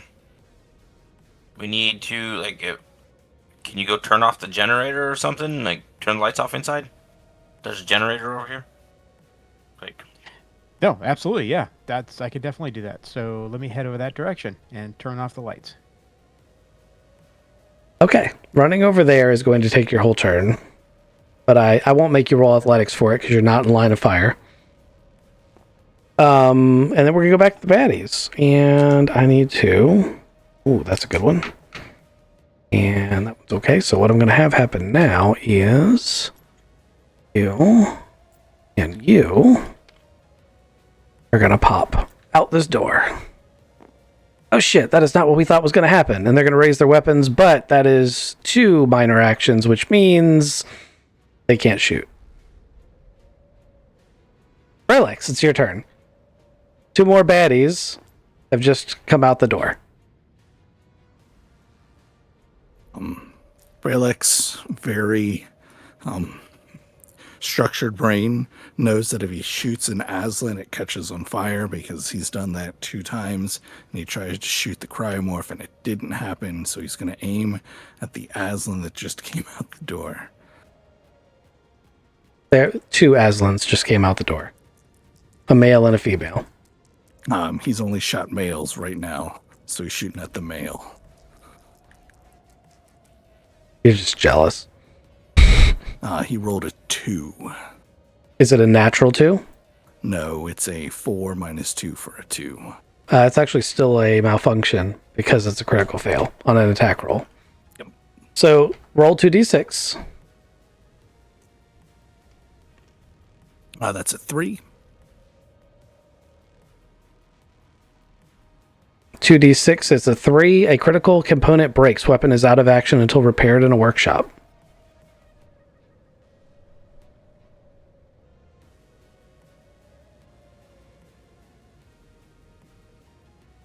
Okay. Marcus.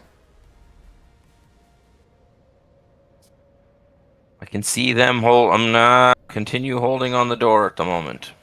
Okay, you're holding action on the door. Hylar. 2 more Aslan have just popped out that hole right next to the guy you shot who's bleeding profusely through his cold weather gear. I'm going to put some more bullets down that way.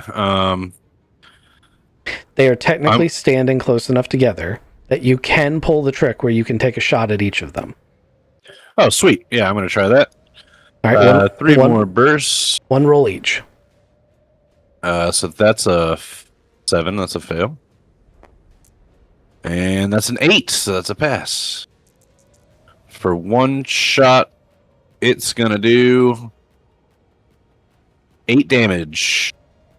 And which one was that? Probably on the female. She's dead.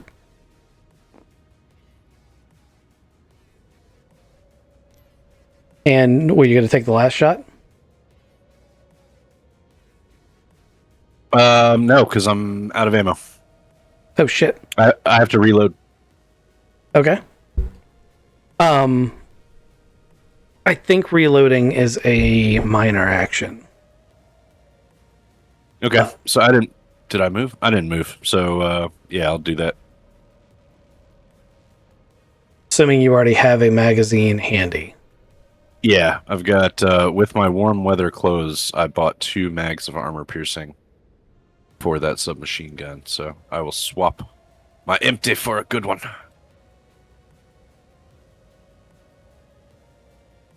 Drawing and reloading are minor actions. It's on my nifty cheat sheet.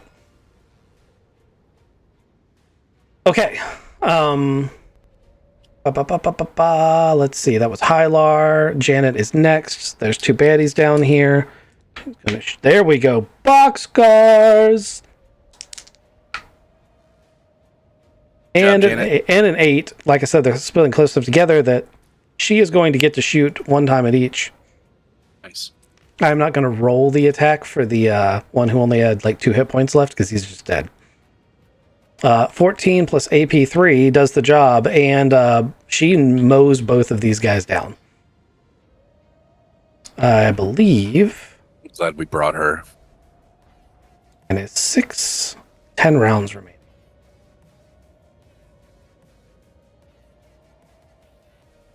She has this entire time. So I will say, I'll take this moment to let this little bit of drama out. Like, Hylar's standing close to her, has been working with her now for this attack. She's been incredibly cool and calm up until you're in the fight. And now there's like this internal rage. Like, this isn't a job for her. This is personal. And mowing these individuals down, specifically here, seem to be exceptionally cathartic for her. So it maybe didn't take all the rounds she put into these guys to kill them, but that was how many she was going to use. Right. Okay, and that brings us to top of the round with Tubbs. Tubbs, you've reached to this generator. This is a standard fusion generator. This, in order to work on, requires the engineering power plant skill. It is not a mechanics check. There are a number of barrels of liquid hydrogen right next to it, and there are a ton of bells and whistles and switches and gauges. Liquid nitrogen, you said. Sorry, liquid hydrogen. That's the fuel. That's the fuel that all the fusion reactors run on. Pretty explosive, huh? Sure is.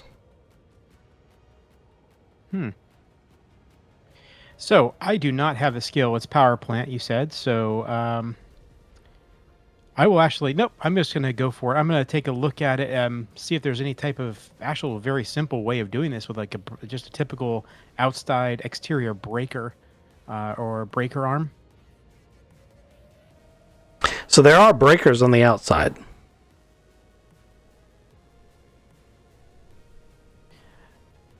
No matter how you do this, you are going to be rolling a power plant check to try to shut it down. All right, or blow it up. But yes, let's do the power plant check. Okay.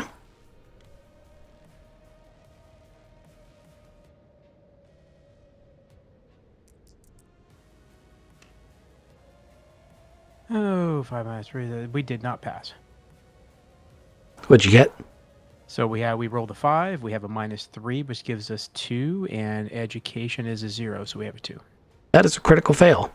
You click a few breakers off, and it immediately starts making warning overload noises as you have managed to shut off all the safeties, but the reaction inside the reactor is still reacting. So you now have a runaway reactor. Oh, I have a runaway self also. That's probably a good idea. I'll let you get here this turn. Yeah, so I'm gonna run as fast as I can, and you're like, yeah. I'm lighter. I've crapped myself. We have removed some weight instantly. Amazing. Yes. Is that my last of my ability? Am I able to make a communication out to my team? Yep. Talking's a free action, but you got to restrict it to 5 seconds. It can't be a long conversation. Okay, free action, Discord, send. Reactor's gonna blow, get the hell out of here.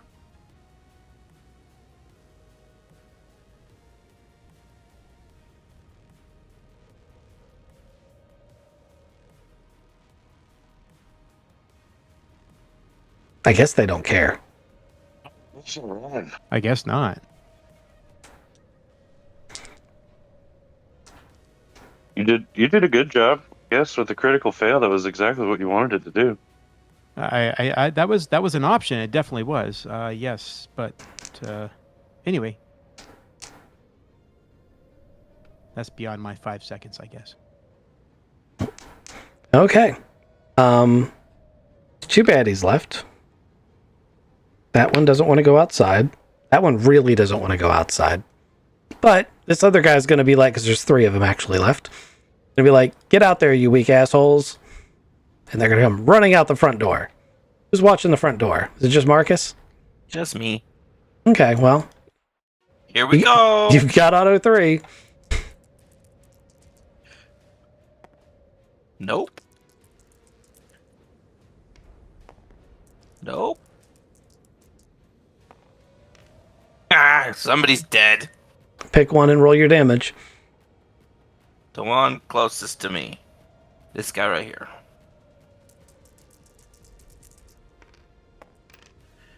Oh, wow, that's a horribly low roll, but it's still a 15. 16, because I had +1.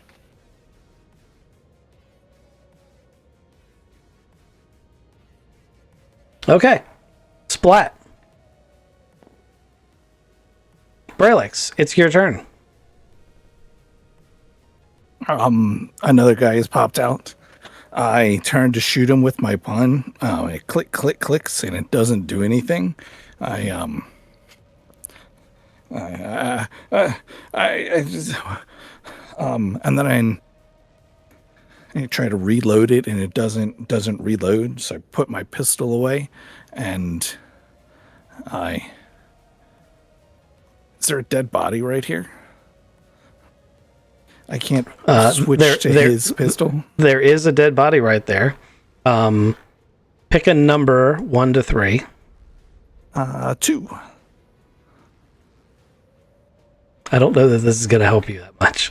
This is the weapon he had on him. Ha! That's awesome. Range 5. I think he's in range. Go ahead and run up and do it. You can do it. You got this, little buddy.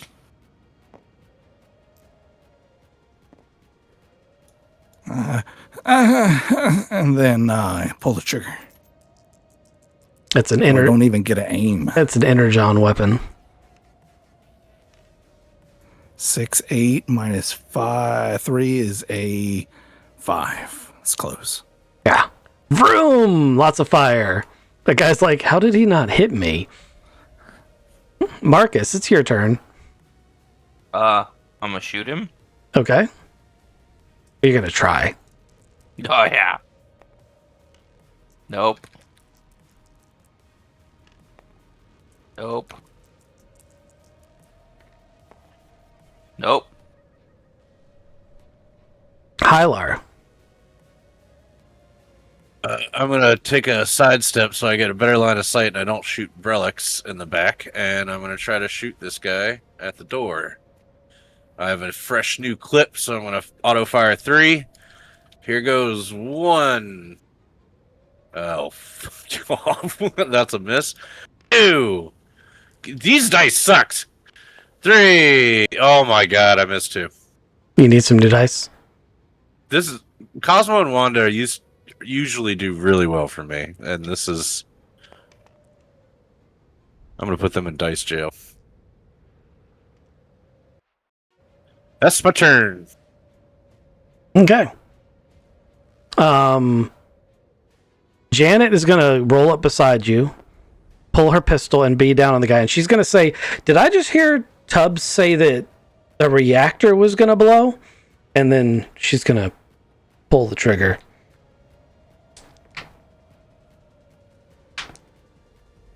One of those hit.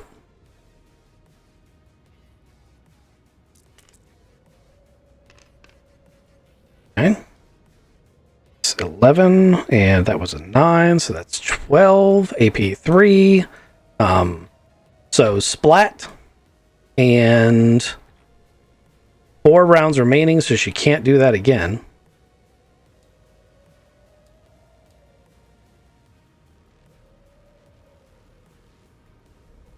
She's just about empty, and it is top of the round with Tubbs. Tubbs is still running and talking on his phone at the same time, saying, why is no one else getting the hell out of here because of the power plant? There might be some critical thinking going on here. There might not. I can't tell, really. So I'm still running, and I'm actually planning on running past all of you people. So, see ya. So you think you're going to get away from fusion reactor overload on foot? The thought was to get inside this truck and hotwire it and start driving. And if Marcus happens to be in the back seat, then that's fine too. That's smart.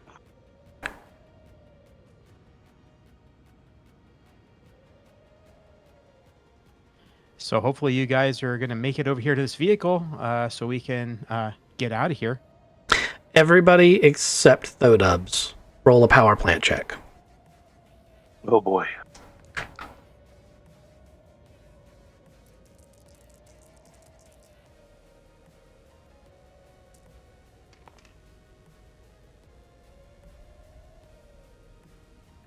Eight minus 3 is a 5.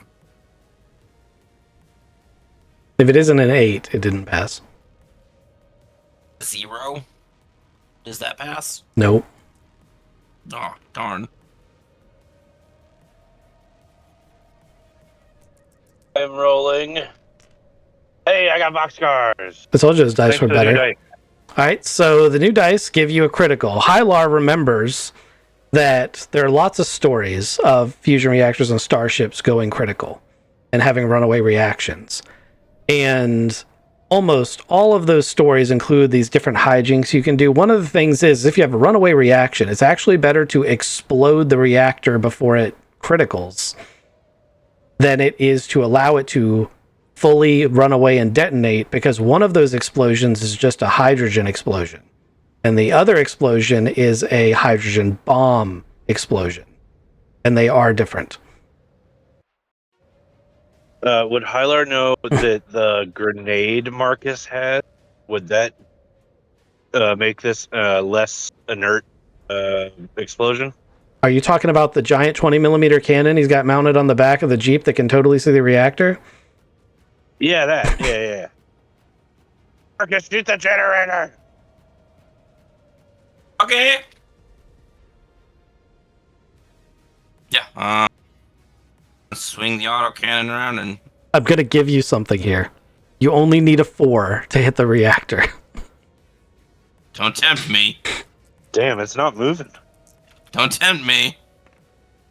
Of course, you rolled a 10. No, you didn't get the 10. Nope. Close though, but that definitely beats a 4. Go ahead and roll the full range of your attack and the full damage. So give me 3 attacks and all the damage at once. Alright, I will get all of those numbers for you at once.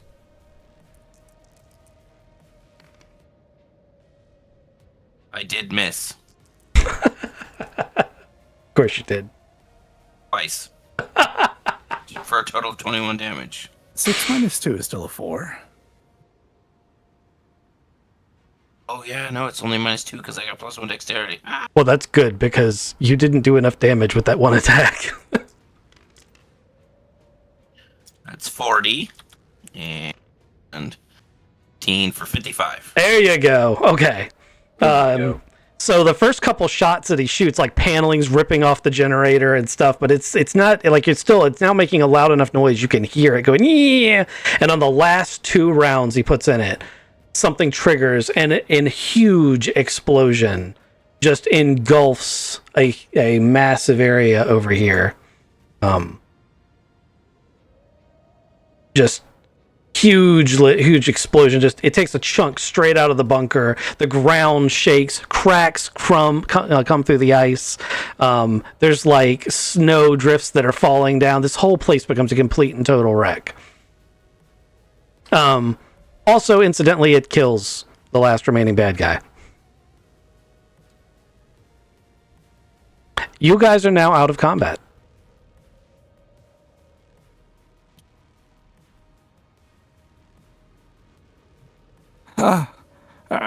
Is everybody alive? Am I alive? You don't look. Are you okay? I got a new pistol. This one shoots flames. We got to get the heating coils. I got to take pictures, and we should probably leave. Who set the detonator? Who? What? Okay, let's get it together, Brelix. We can do this. And he kind of taps his head. He tries to put the flamethrower in the pistol holder that he already had. And he kind of puts it on the ground. He goes, okay, I'm going to take as many pictures as possible. We still need to get those heat coils. Tubbs, can you get the heat coils? Make sure you're safe going inside that building. There were lots of people in there. Cover Yep, Tubbs. I can head in and start looking for the coils and grab those. Take me with you. Take me with you. Check on I'm sure Janet. glad Hylar knew that thing about the power stuff, but yeah, you guys were ignoring the hell out of me. What the hell? We were being shot at. There were more pressing conditions. I'm going to be honest with you. Metagame, I blame that on Rex. He intentionally told Thodubs to do something he knew he couldn't do. I expected him to go, especially when he said, "Those are explosive, right?" I expected him to blow it up. Yep. You Well- know who the explosives expert was, though, right?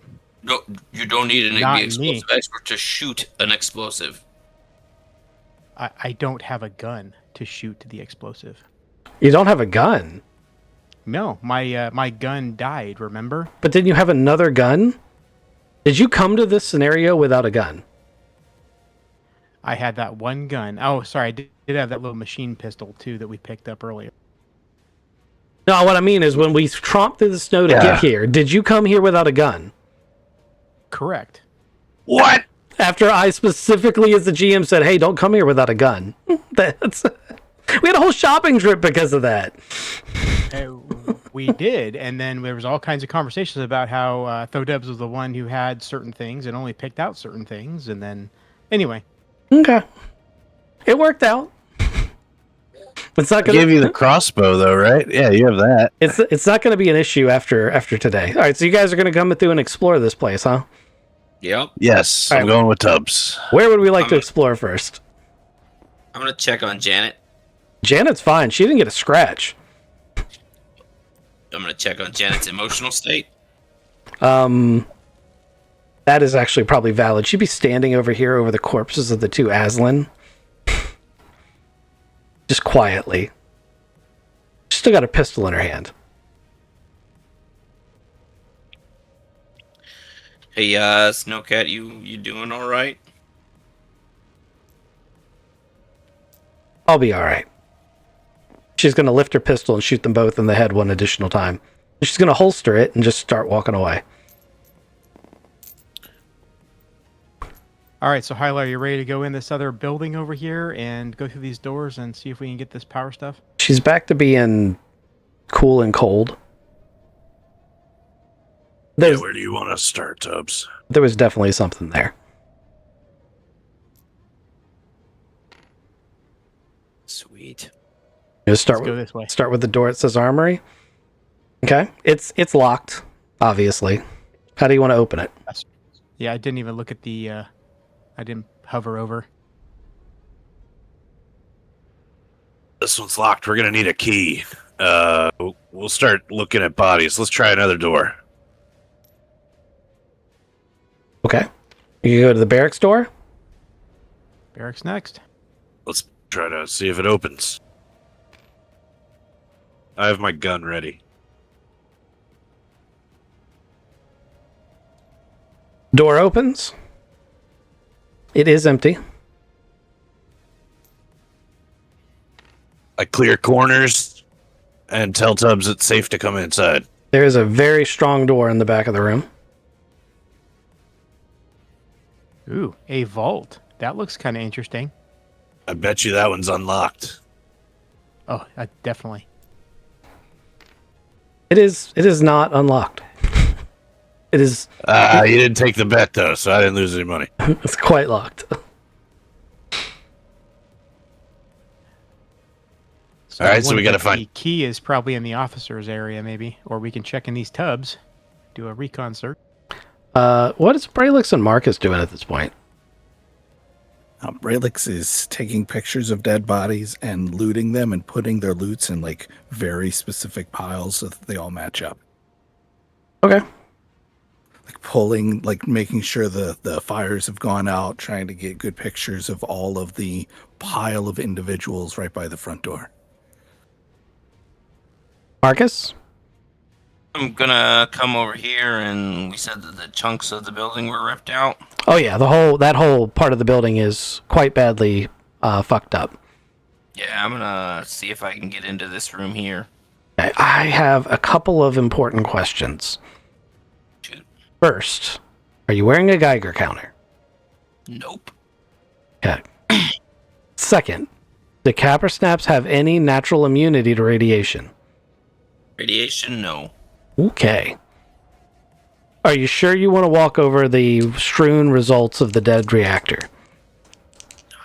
Feel like this is a bad plan, so I will not do it. We're not going all the way over there. But the door's over here. Yes. Anywhere where the red circle is going to have radiation. But you don't have the ability to detect said radiation. But you know that that was a radioactive thing that blew up. Yeah. I'm gonna go inspect. What's left of the bar? Yeah. Yep. Going to the bar. Okay. Now we'll circle back to Hylar and Tubbs. Still be looking for a key. I think you might be right, and the officer might have it. Was there another door out there? Let's go check it. There was.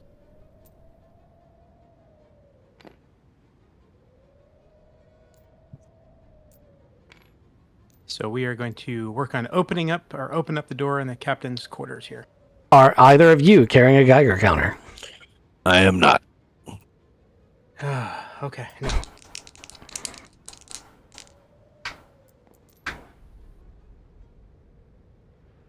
That door is not locked. Maybe we could look for a Geiger counter inside the barracks.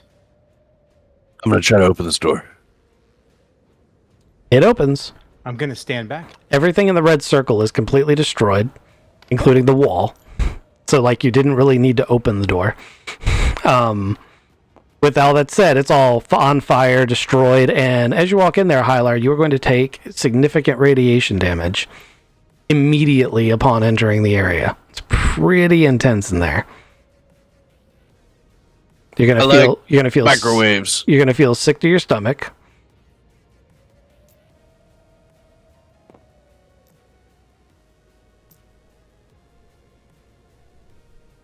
This might be the last we hear of Hylar.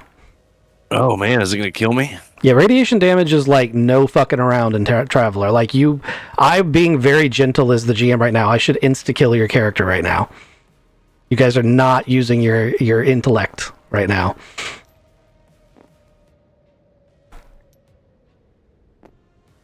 I don't see anybody in here, Tubbs. Do you think there might have been a different captain? You need to get out of there. You should not be in the get out. Yeah, I'm gonna lay down right here. Hold on. Are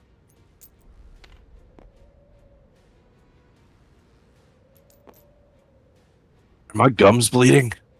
No, if it was that bad, your character would actually be dead. Don't I have like 2 weeks of latency? We'll talk more about how we're going to deal with your long-term damage later. But it's going to require, super sci-fi medicines to make you not die.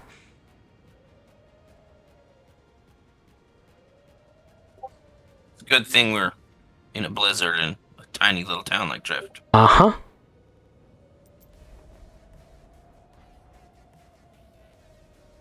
If only one of you had a master key.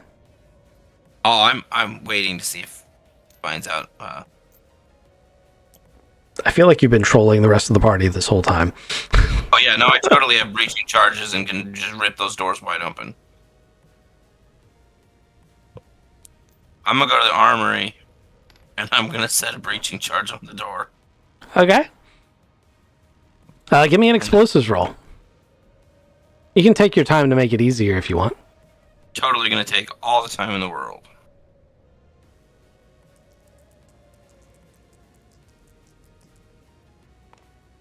Because I'm gonna need to when I roll a 4. Alright, so roll 1d6. No, not 2, just 1.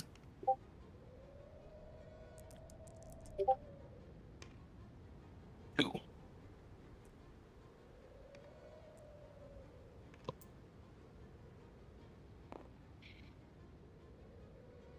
Okay, 2 hours later, Marcus is going to have this door rigged in such a way that it can explode and not kill everyone. In order to make it a 4 to pass, it's got to be ours. Oh yeah. And who else is doing what? If he's going to take 4 hours, I'm going to start looking through 2 hours, but yeah. Pockets. Try to find a key card myself. I don't think you're going to find a key card because I'm pretty sure the guy that had the key card got gibbed. Which I take to mean the card doesn't exist anymore. I can't tell you which one it was, though. Even before they were very neatly rearranged, they all look the same, and I knew which guy it was. It was the guy carrying the rocket launcher, but I don't know where he ended up. In the pile. Yeah. Anything in these foot lockers? Yeah, there's little trinkets and stuff in the foot lockers. I mean, scavenging around, you're going to find about 4,000 credits overall in all the corpses worth of hard currency. So, that's not bad. All right. Are we splitting that, or is somebody tracking, making sure we got... I figured Brelix has written it down. Yes, I have it in a ledger. Okay.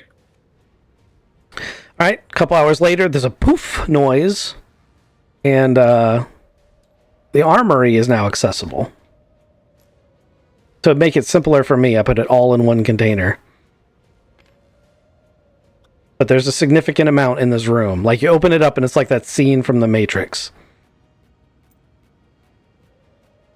It's had a lot of stuff.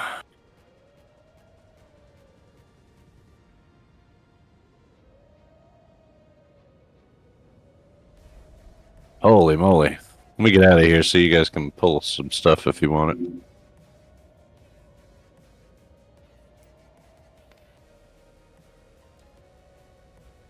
I don't see any anti-rads. It's an armory.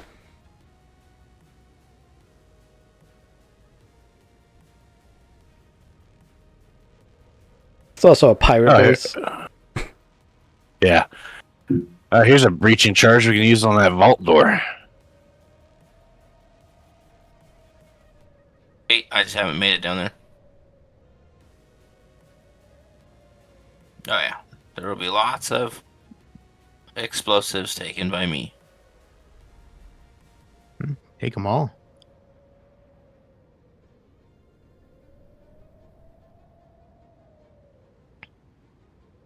That auto rifle's pretty good. Is there ammo in here too? Yeah, there'd be ammo in here. Cool. Nothing. Oh man, another one of those rocket launchers is in here. Yeah, there wouldn't be any special ammo in here, though. Are we just pulling cards? Because I can't, for some reason, I can't zoom in on the card for some reason. I think it's Ronan that can pull cards now. I'm Alright. sorry, I'm taking my time. I'm gonna take a trench coat, and then I'll come back when everybody else is done to get all my explosives.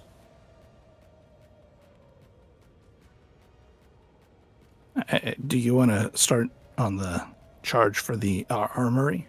Yes, I will. You mean the vault? Yeah, that's different. That's like an armory for money, maybe.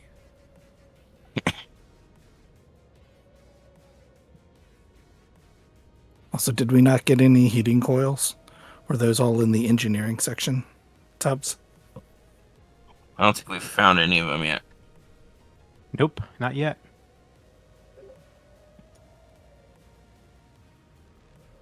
Are we still looking for them? I'm looking in the armory right now, but yes. It's probably getting pretty cold in here by now. A couple hours later, there's no power because the reactor's down. Doors are blown open. Extra doors in the...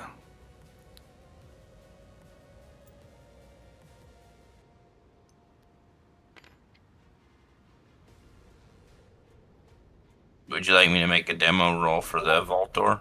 Yes, please.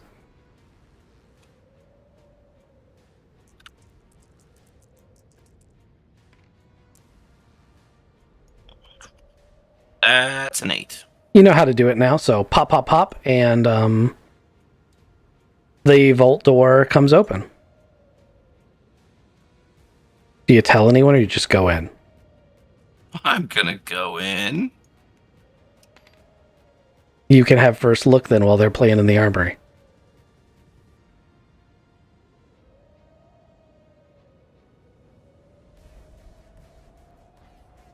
All right, I kind of pulled out a sampling.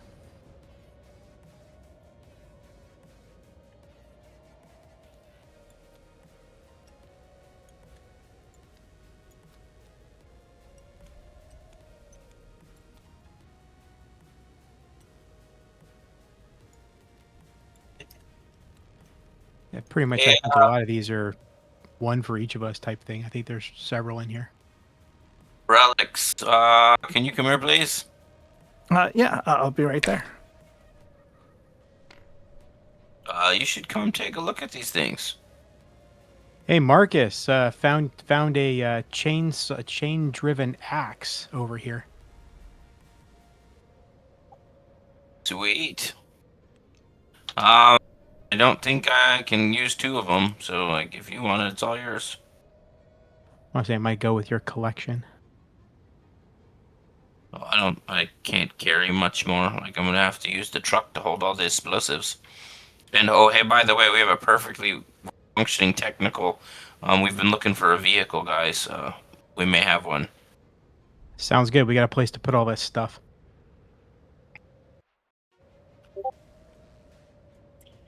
Hey, and Tubbs, you guys should come take a look at all this fun stuff in here in the vault. I'll be right there. On the way. I'm gonna go back to the armory. Man, I don't feel good. Just looking in that captain's quarters. Getting nauseous. I hear some Discord beeping in the background. Has someone sent you the rules on radiation? No, that's not me. Hey, man, they got some nice stuff in here. We got booze and all kinds of stuff. We should try to get this out to the truck. Yeah. I don't know the legalities of stealing a Raiders truck. It's not stealing if they're Yes. not. Right. Man, they're not around to claim it. They're criminals. We are liberating. We definitely can't use it in Rio. There's a big old turret in them. But yeah, no, we should fill that up. We should take all of this stolen goods. Oh, Well, man. I just want to let you know when we got here, none of this stuff was actually here. I didn't see anything. Did you guys see anything? Yeah, it was an outpost of stuff that we were supposed to. I mean, we definitely need the heating coils, and that's not stealing, right? That was why we came here. We're definitely right. And Brelix, the other stuff is we need it to help us with our bounty hunter business. I mean, yeah, we can easily sell it and make a profit, and that is perfectly fine. But do we need a fence? I've never tried to sell stolen goods. I guess the trade rat will take all of the things, since it's a trade rat. Yeah, we probably will get less for it here than we will in Rio, but then we gotta get it all back there anyway. It doesn't matter. It's weight. We should try to just load it up in the truck. Ugh! And my So stomach hurts. You guys see where the coils are at, or find them yet, or hopefully they weren't in the captain's area. No, we definitely, the coils are over here. Tubbs, you're the medic. Do you know anything? Why is Hylar's stomach hurt so much? Oh yeah, he has radiation sickness. He decided to take a stroll through a radiation bomb. Is there anything you can do for him? I can go over and see. I don't know if I have anything to treat radiation sickness, but I definitely can go and treat him and see what we can do. On the way, Hylar.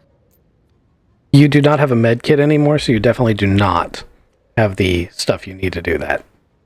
Yep, I figured. Is there a med kit in any of the foot lockers or anything? I didn't see anything in the armory. I figured, it's obviously it'd be an armory. Easy with those grenades, buddy. I was gonna take some. But the big explosives I'm totally taking. Yeah, that's all you.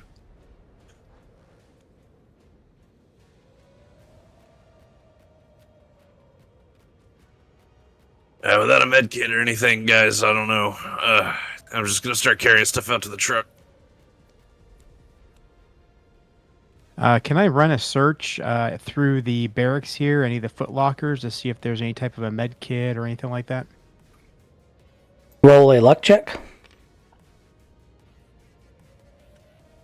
How do you grab a whole stack of things? You just hold the mouse down. Yeah, you long press it. And that did not work. So Yep, they're pirates. They're not famous for, medical stuff. But there's not even a med bay in their base. yep, got a 4, so nothing. You find lots of Viagra. Hey, you guys need some of this, huh? Anybody? I'm gonna A lot start of Viagra here. with the heating coils. It looks like there's 14 of them. So I can carry 2 of them at a time. I can unlock the crate. Now, it's important. Right. It's really important for you to understand. I was hoping you guys would figure this out on your own. You can't just pile all this on one truck. Yeah. It's way, way, way, way, way, way, way too much. If you want all of this, you have to take all the vehicles.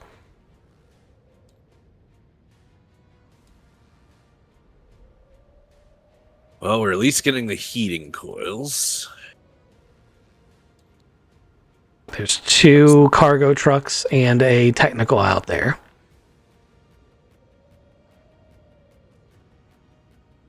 Hey, Janet, you want some stuff? Janet's going to have mosey through and be like, I'm not really interested in the loot, but if you're going to leave some behind, I might take some. I figured this was why you guys wanted to raid the base. No, we wanted heating coils. Oh, you can just buy those in the city, right? Yeah. Imagine that. Relics is going to say, without the raiders anymore, if we have a convoy on the ice roads and we take our time, we should be able to trek all of this back up to Drift. So you guys didn't have any interest in these very expensive bottles of liquor? I definitely grabbed one of them because that's what I can hold. Because Relics wants it all. Yes, Brelix does. This spectral iron looks cool.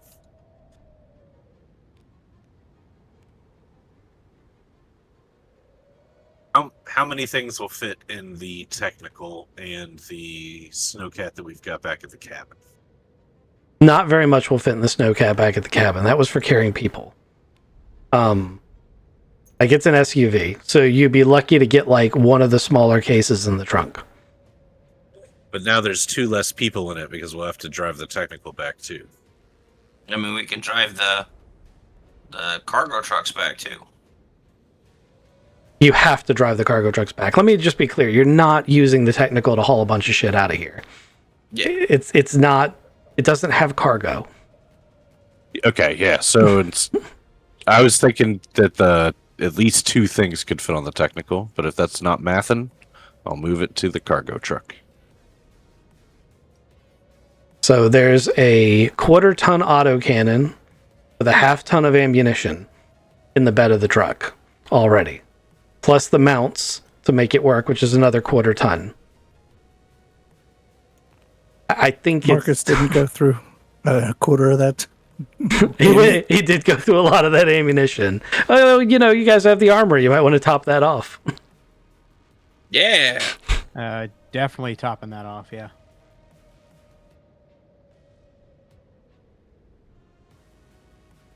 Yeah.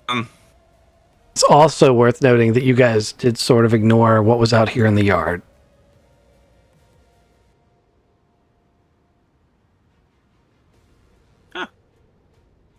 Didn't even see that.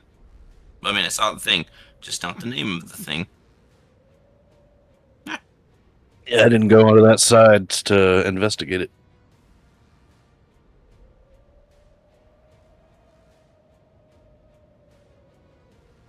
Well, let's divvy up what we can. I will load up a truck and Hey. drive it. Hey, Brelix.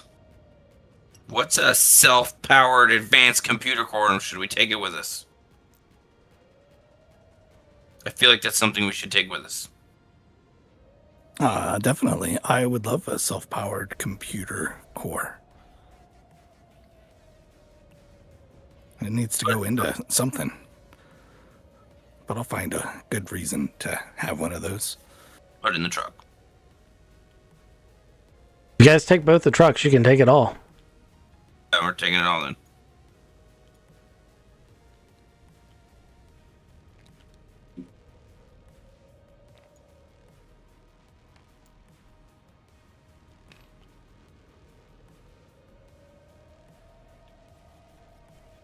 So we're all on the same page here. We're giving most of this stuff to Drift. Because we can't fit it in our little, Yeah, that's true. like... As much as I really would like to, I don't know that we can. I just don't like the word giving.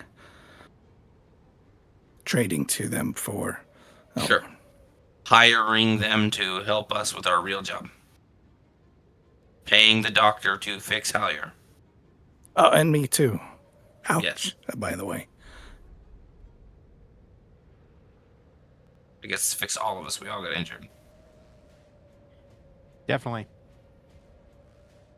I got to buy another med kit too. I do not have one anymore.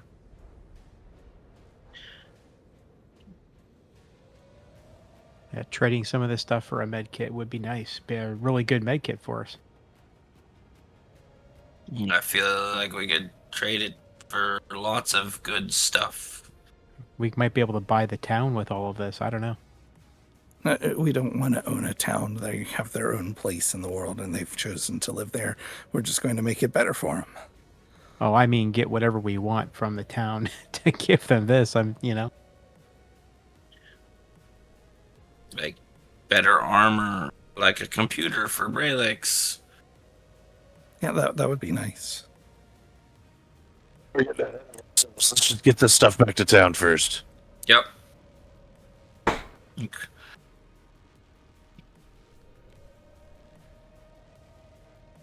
All right, we got it all. I think so.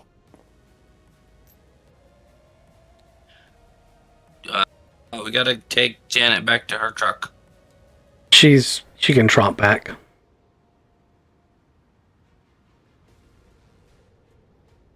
We should all follow each other in a convoy, though. And Janet knows the way. Oh, well, Yeah. she'll bring her vehicle back and lead you out this way because the other way's mined, as we've already established. Yes.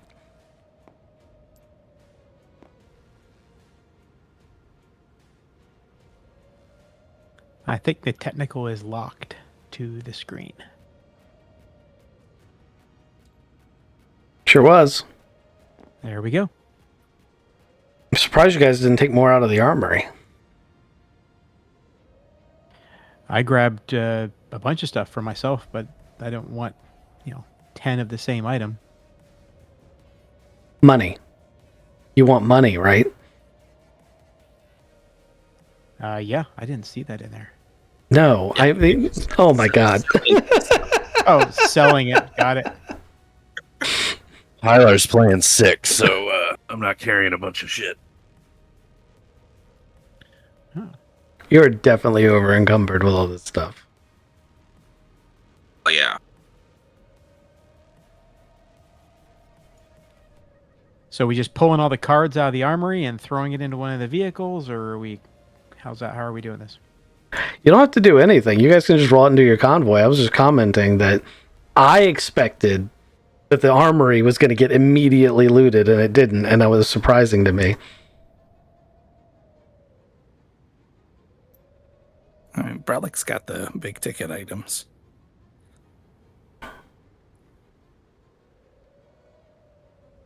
I replaced bombs.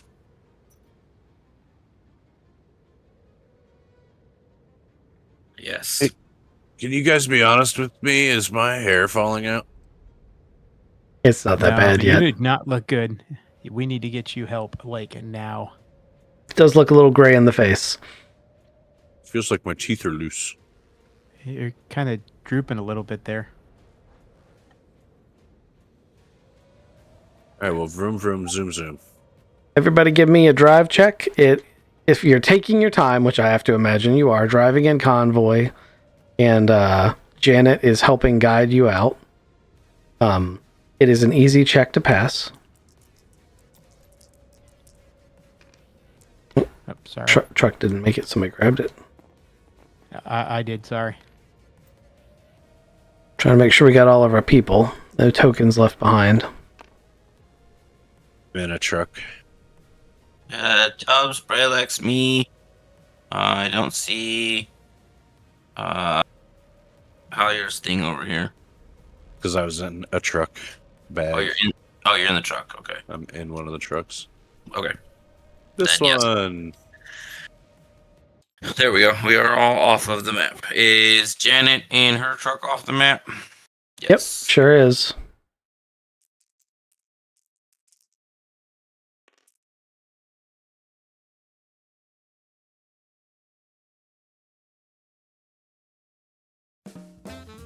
Oop, that's really loud.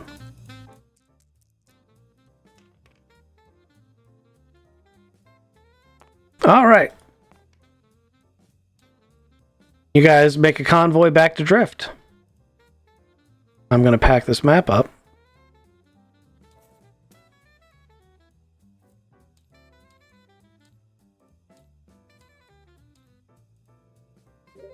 Feel like big damn heroes, sir.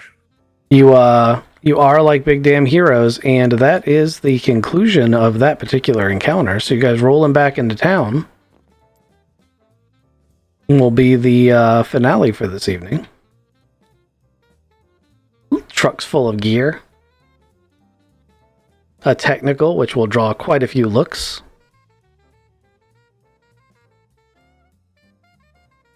Wonder if Carl can use that technical. It's For hunting. It's highly likely that if anyone else were to get the vehicle, or even if you guys are to keep it, that the gun's going to have to come off of it. Yeah, that's probably true. Fred gets a new gun. Fred gets a new gun. He should mount it on top of the sheriff's department. I mean, his house.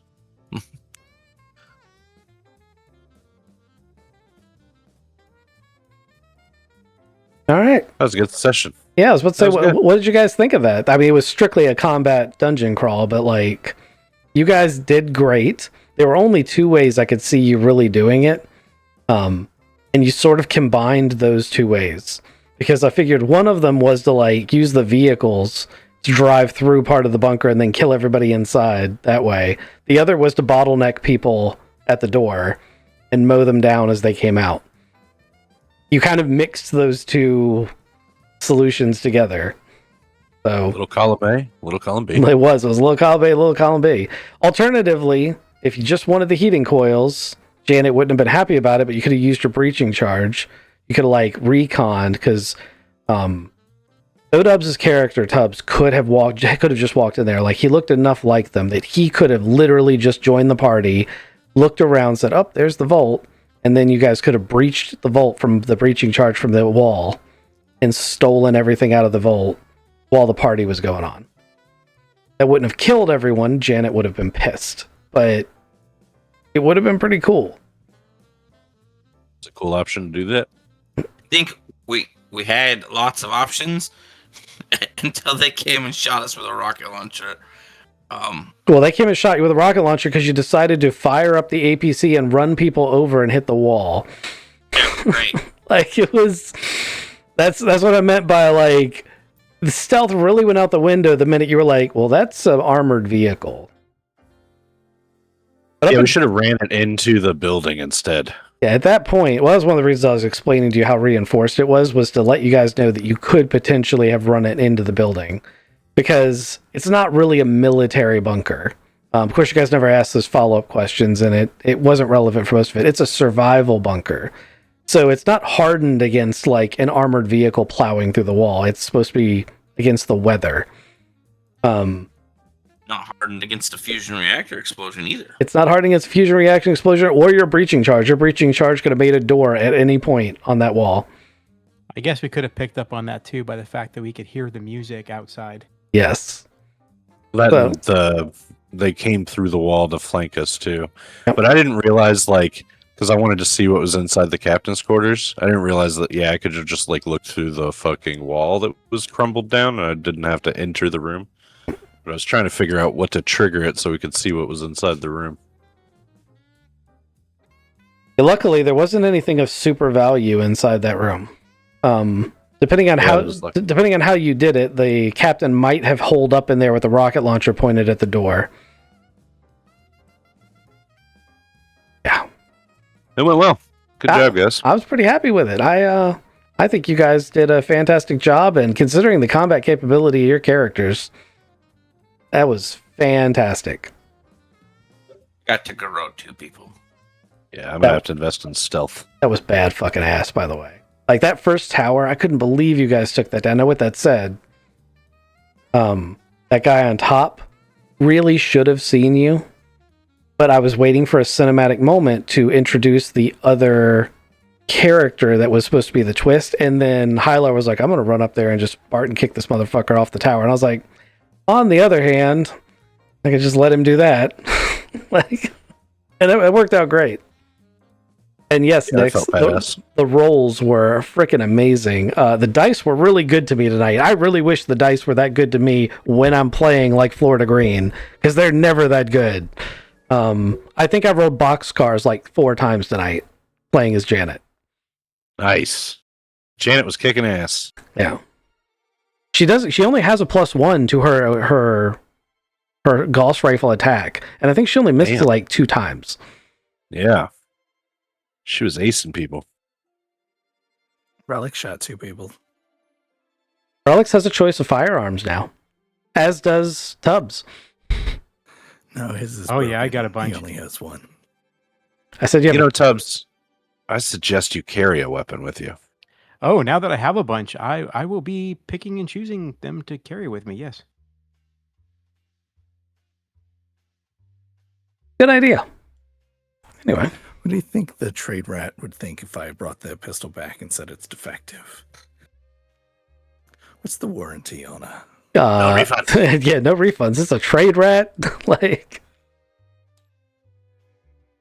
Oh, Brelix doesn't know. There's no lemon law on guns.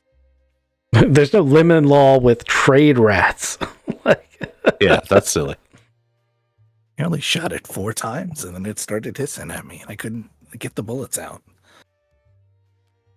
I mean, with that said, it can be fixed with a simple mechanical check by Thodubs, but you may want to consider replacing it. It's up to you. I mean, the great thing about a revolver is it will take a lot of the special rounds. So one of the things I haven't gone into, especially since Ghost insisted on, hey, give me a copy of that special round sheet. Not all those rounds work in every weapon. So There's 2 more pages to that. Also, that comes out of the field catalog, and so there's a bunch of different stats on there that I have to look up, because I'm just now learning how to incorporate the field catalog weapons, effects, and things into the game. So I had to look a lot of that up. Luckily, AP is one of the ones from the core rulebook, so that one's easy. Although that AP saved your ass like 3 times. Like that was really good. That was one off. It was a good purchase to get that AP. Yep. So I will have to look into what guns can do what. I know incendiary being used out of a pistol is not actually something you can do, which was something Kizik was doing. Incendiary is for like shotgun shells. It basically is dragon's breath rounds.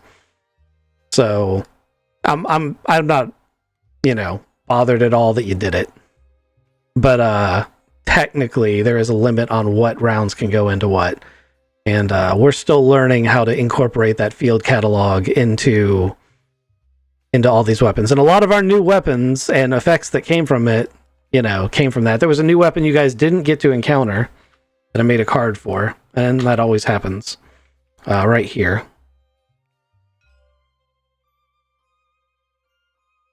And that is, because I made a card for it, going to make an appearance at some point. But that low pen thing is a killer. Low pen is a new thing that's on a lot of the lower end weapons and on shotguns at long range. So the low pen thing is important because for every level of low pen, it doubles the armor value of the bad guys. So if they're not wearing any armor, it's great. But if they're wearing armor, that's a problem. Why is it playing Christmas music? Who hurt you?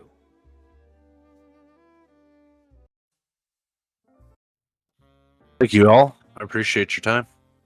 Yep. Later, gentlemen. And thanks Yeah. everybody online for watching. We'll see you next time.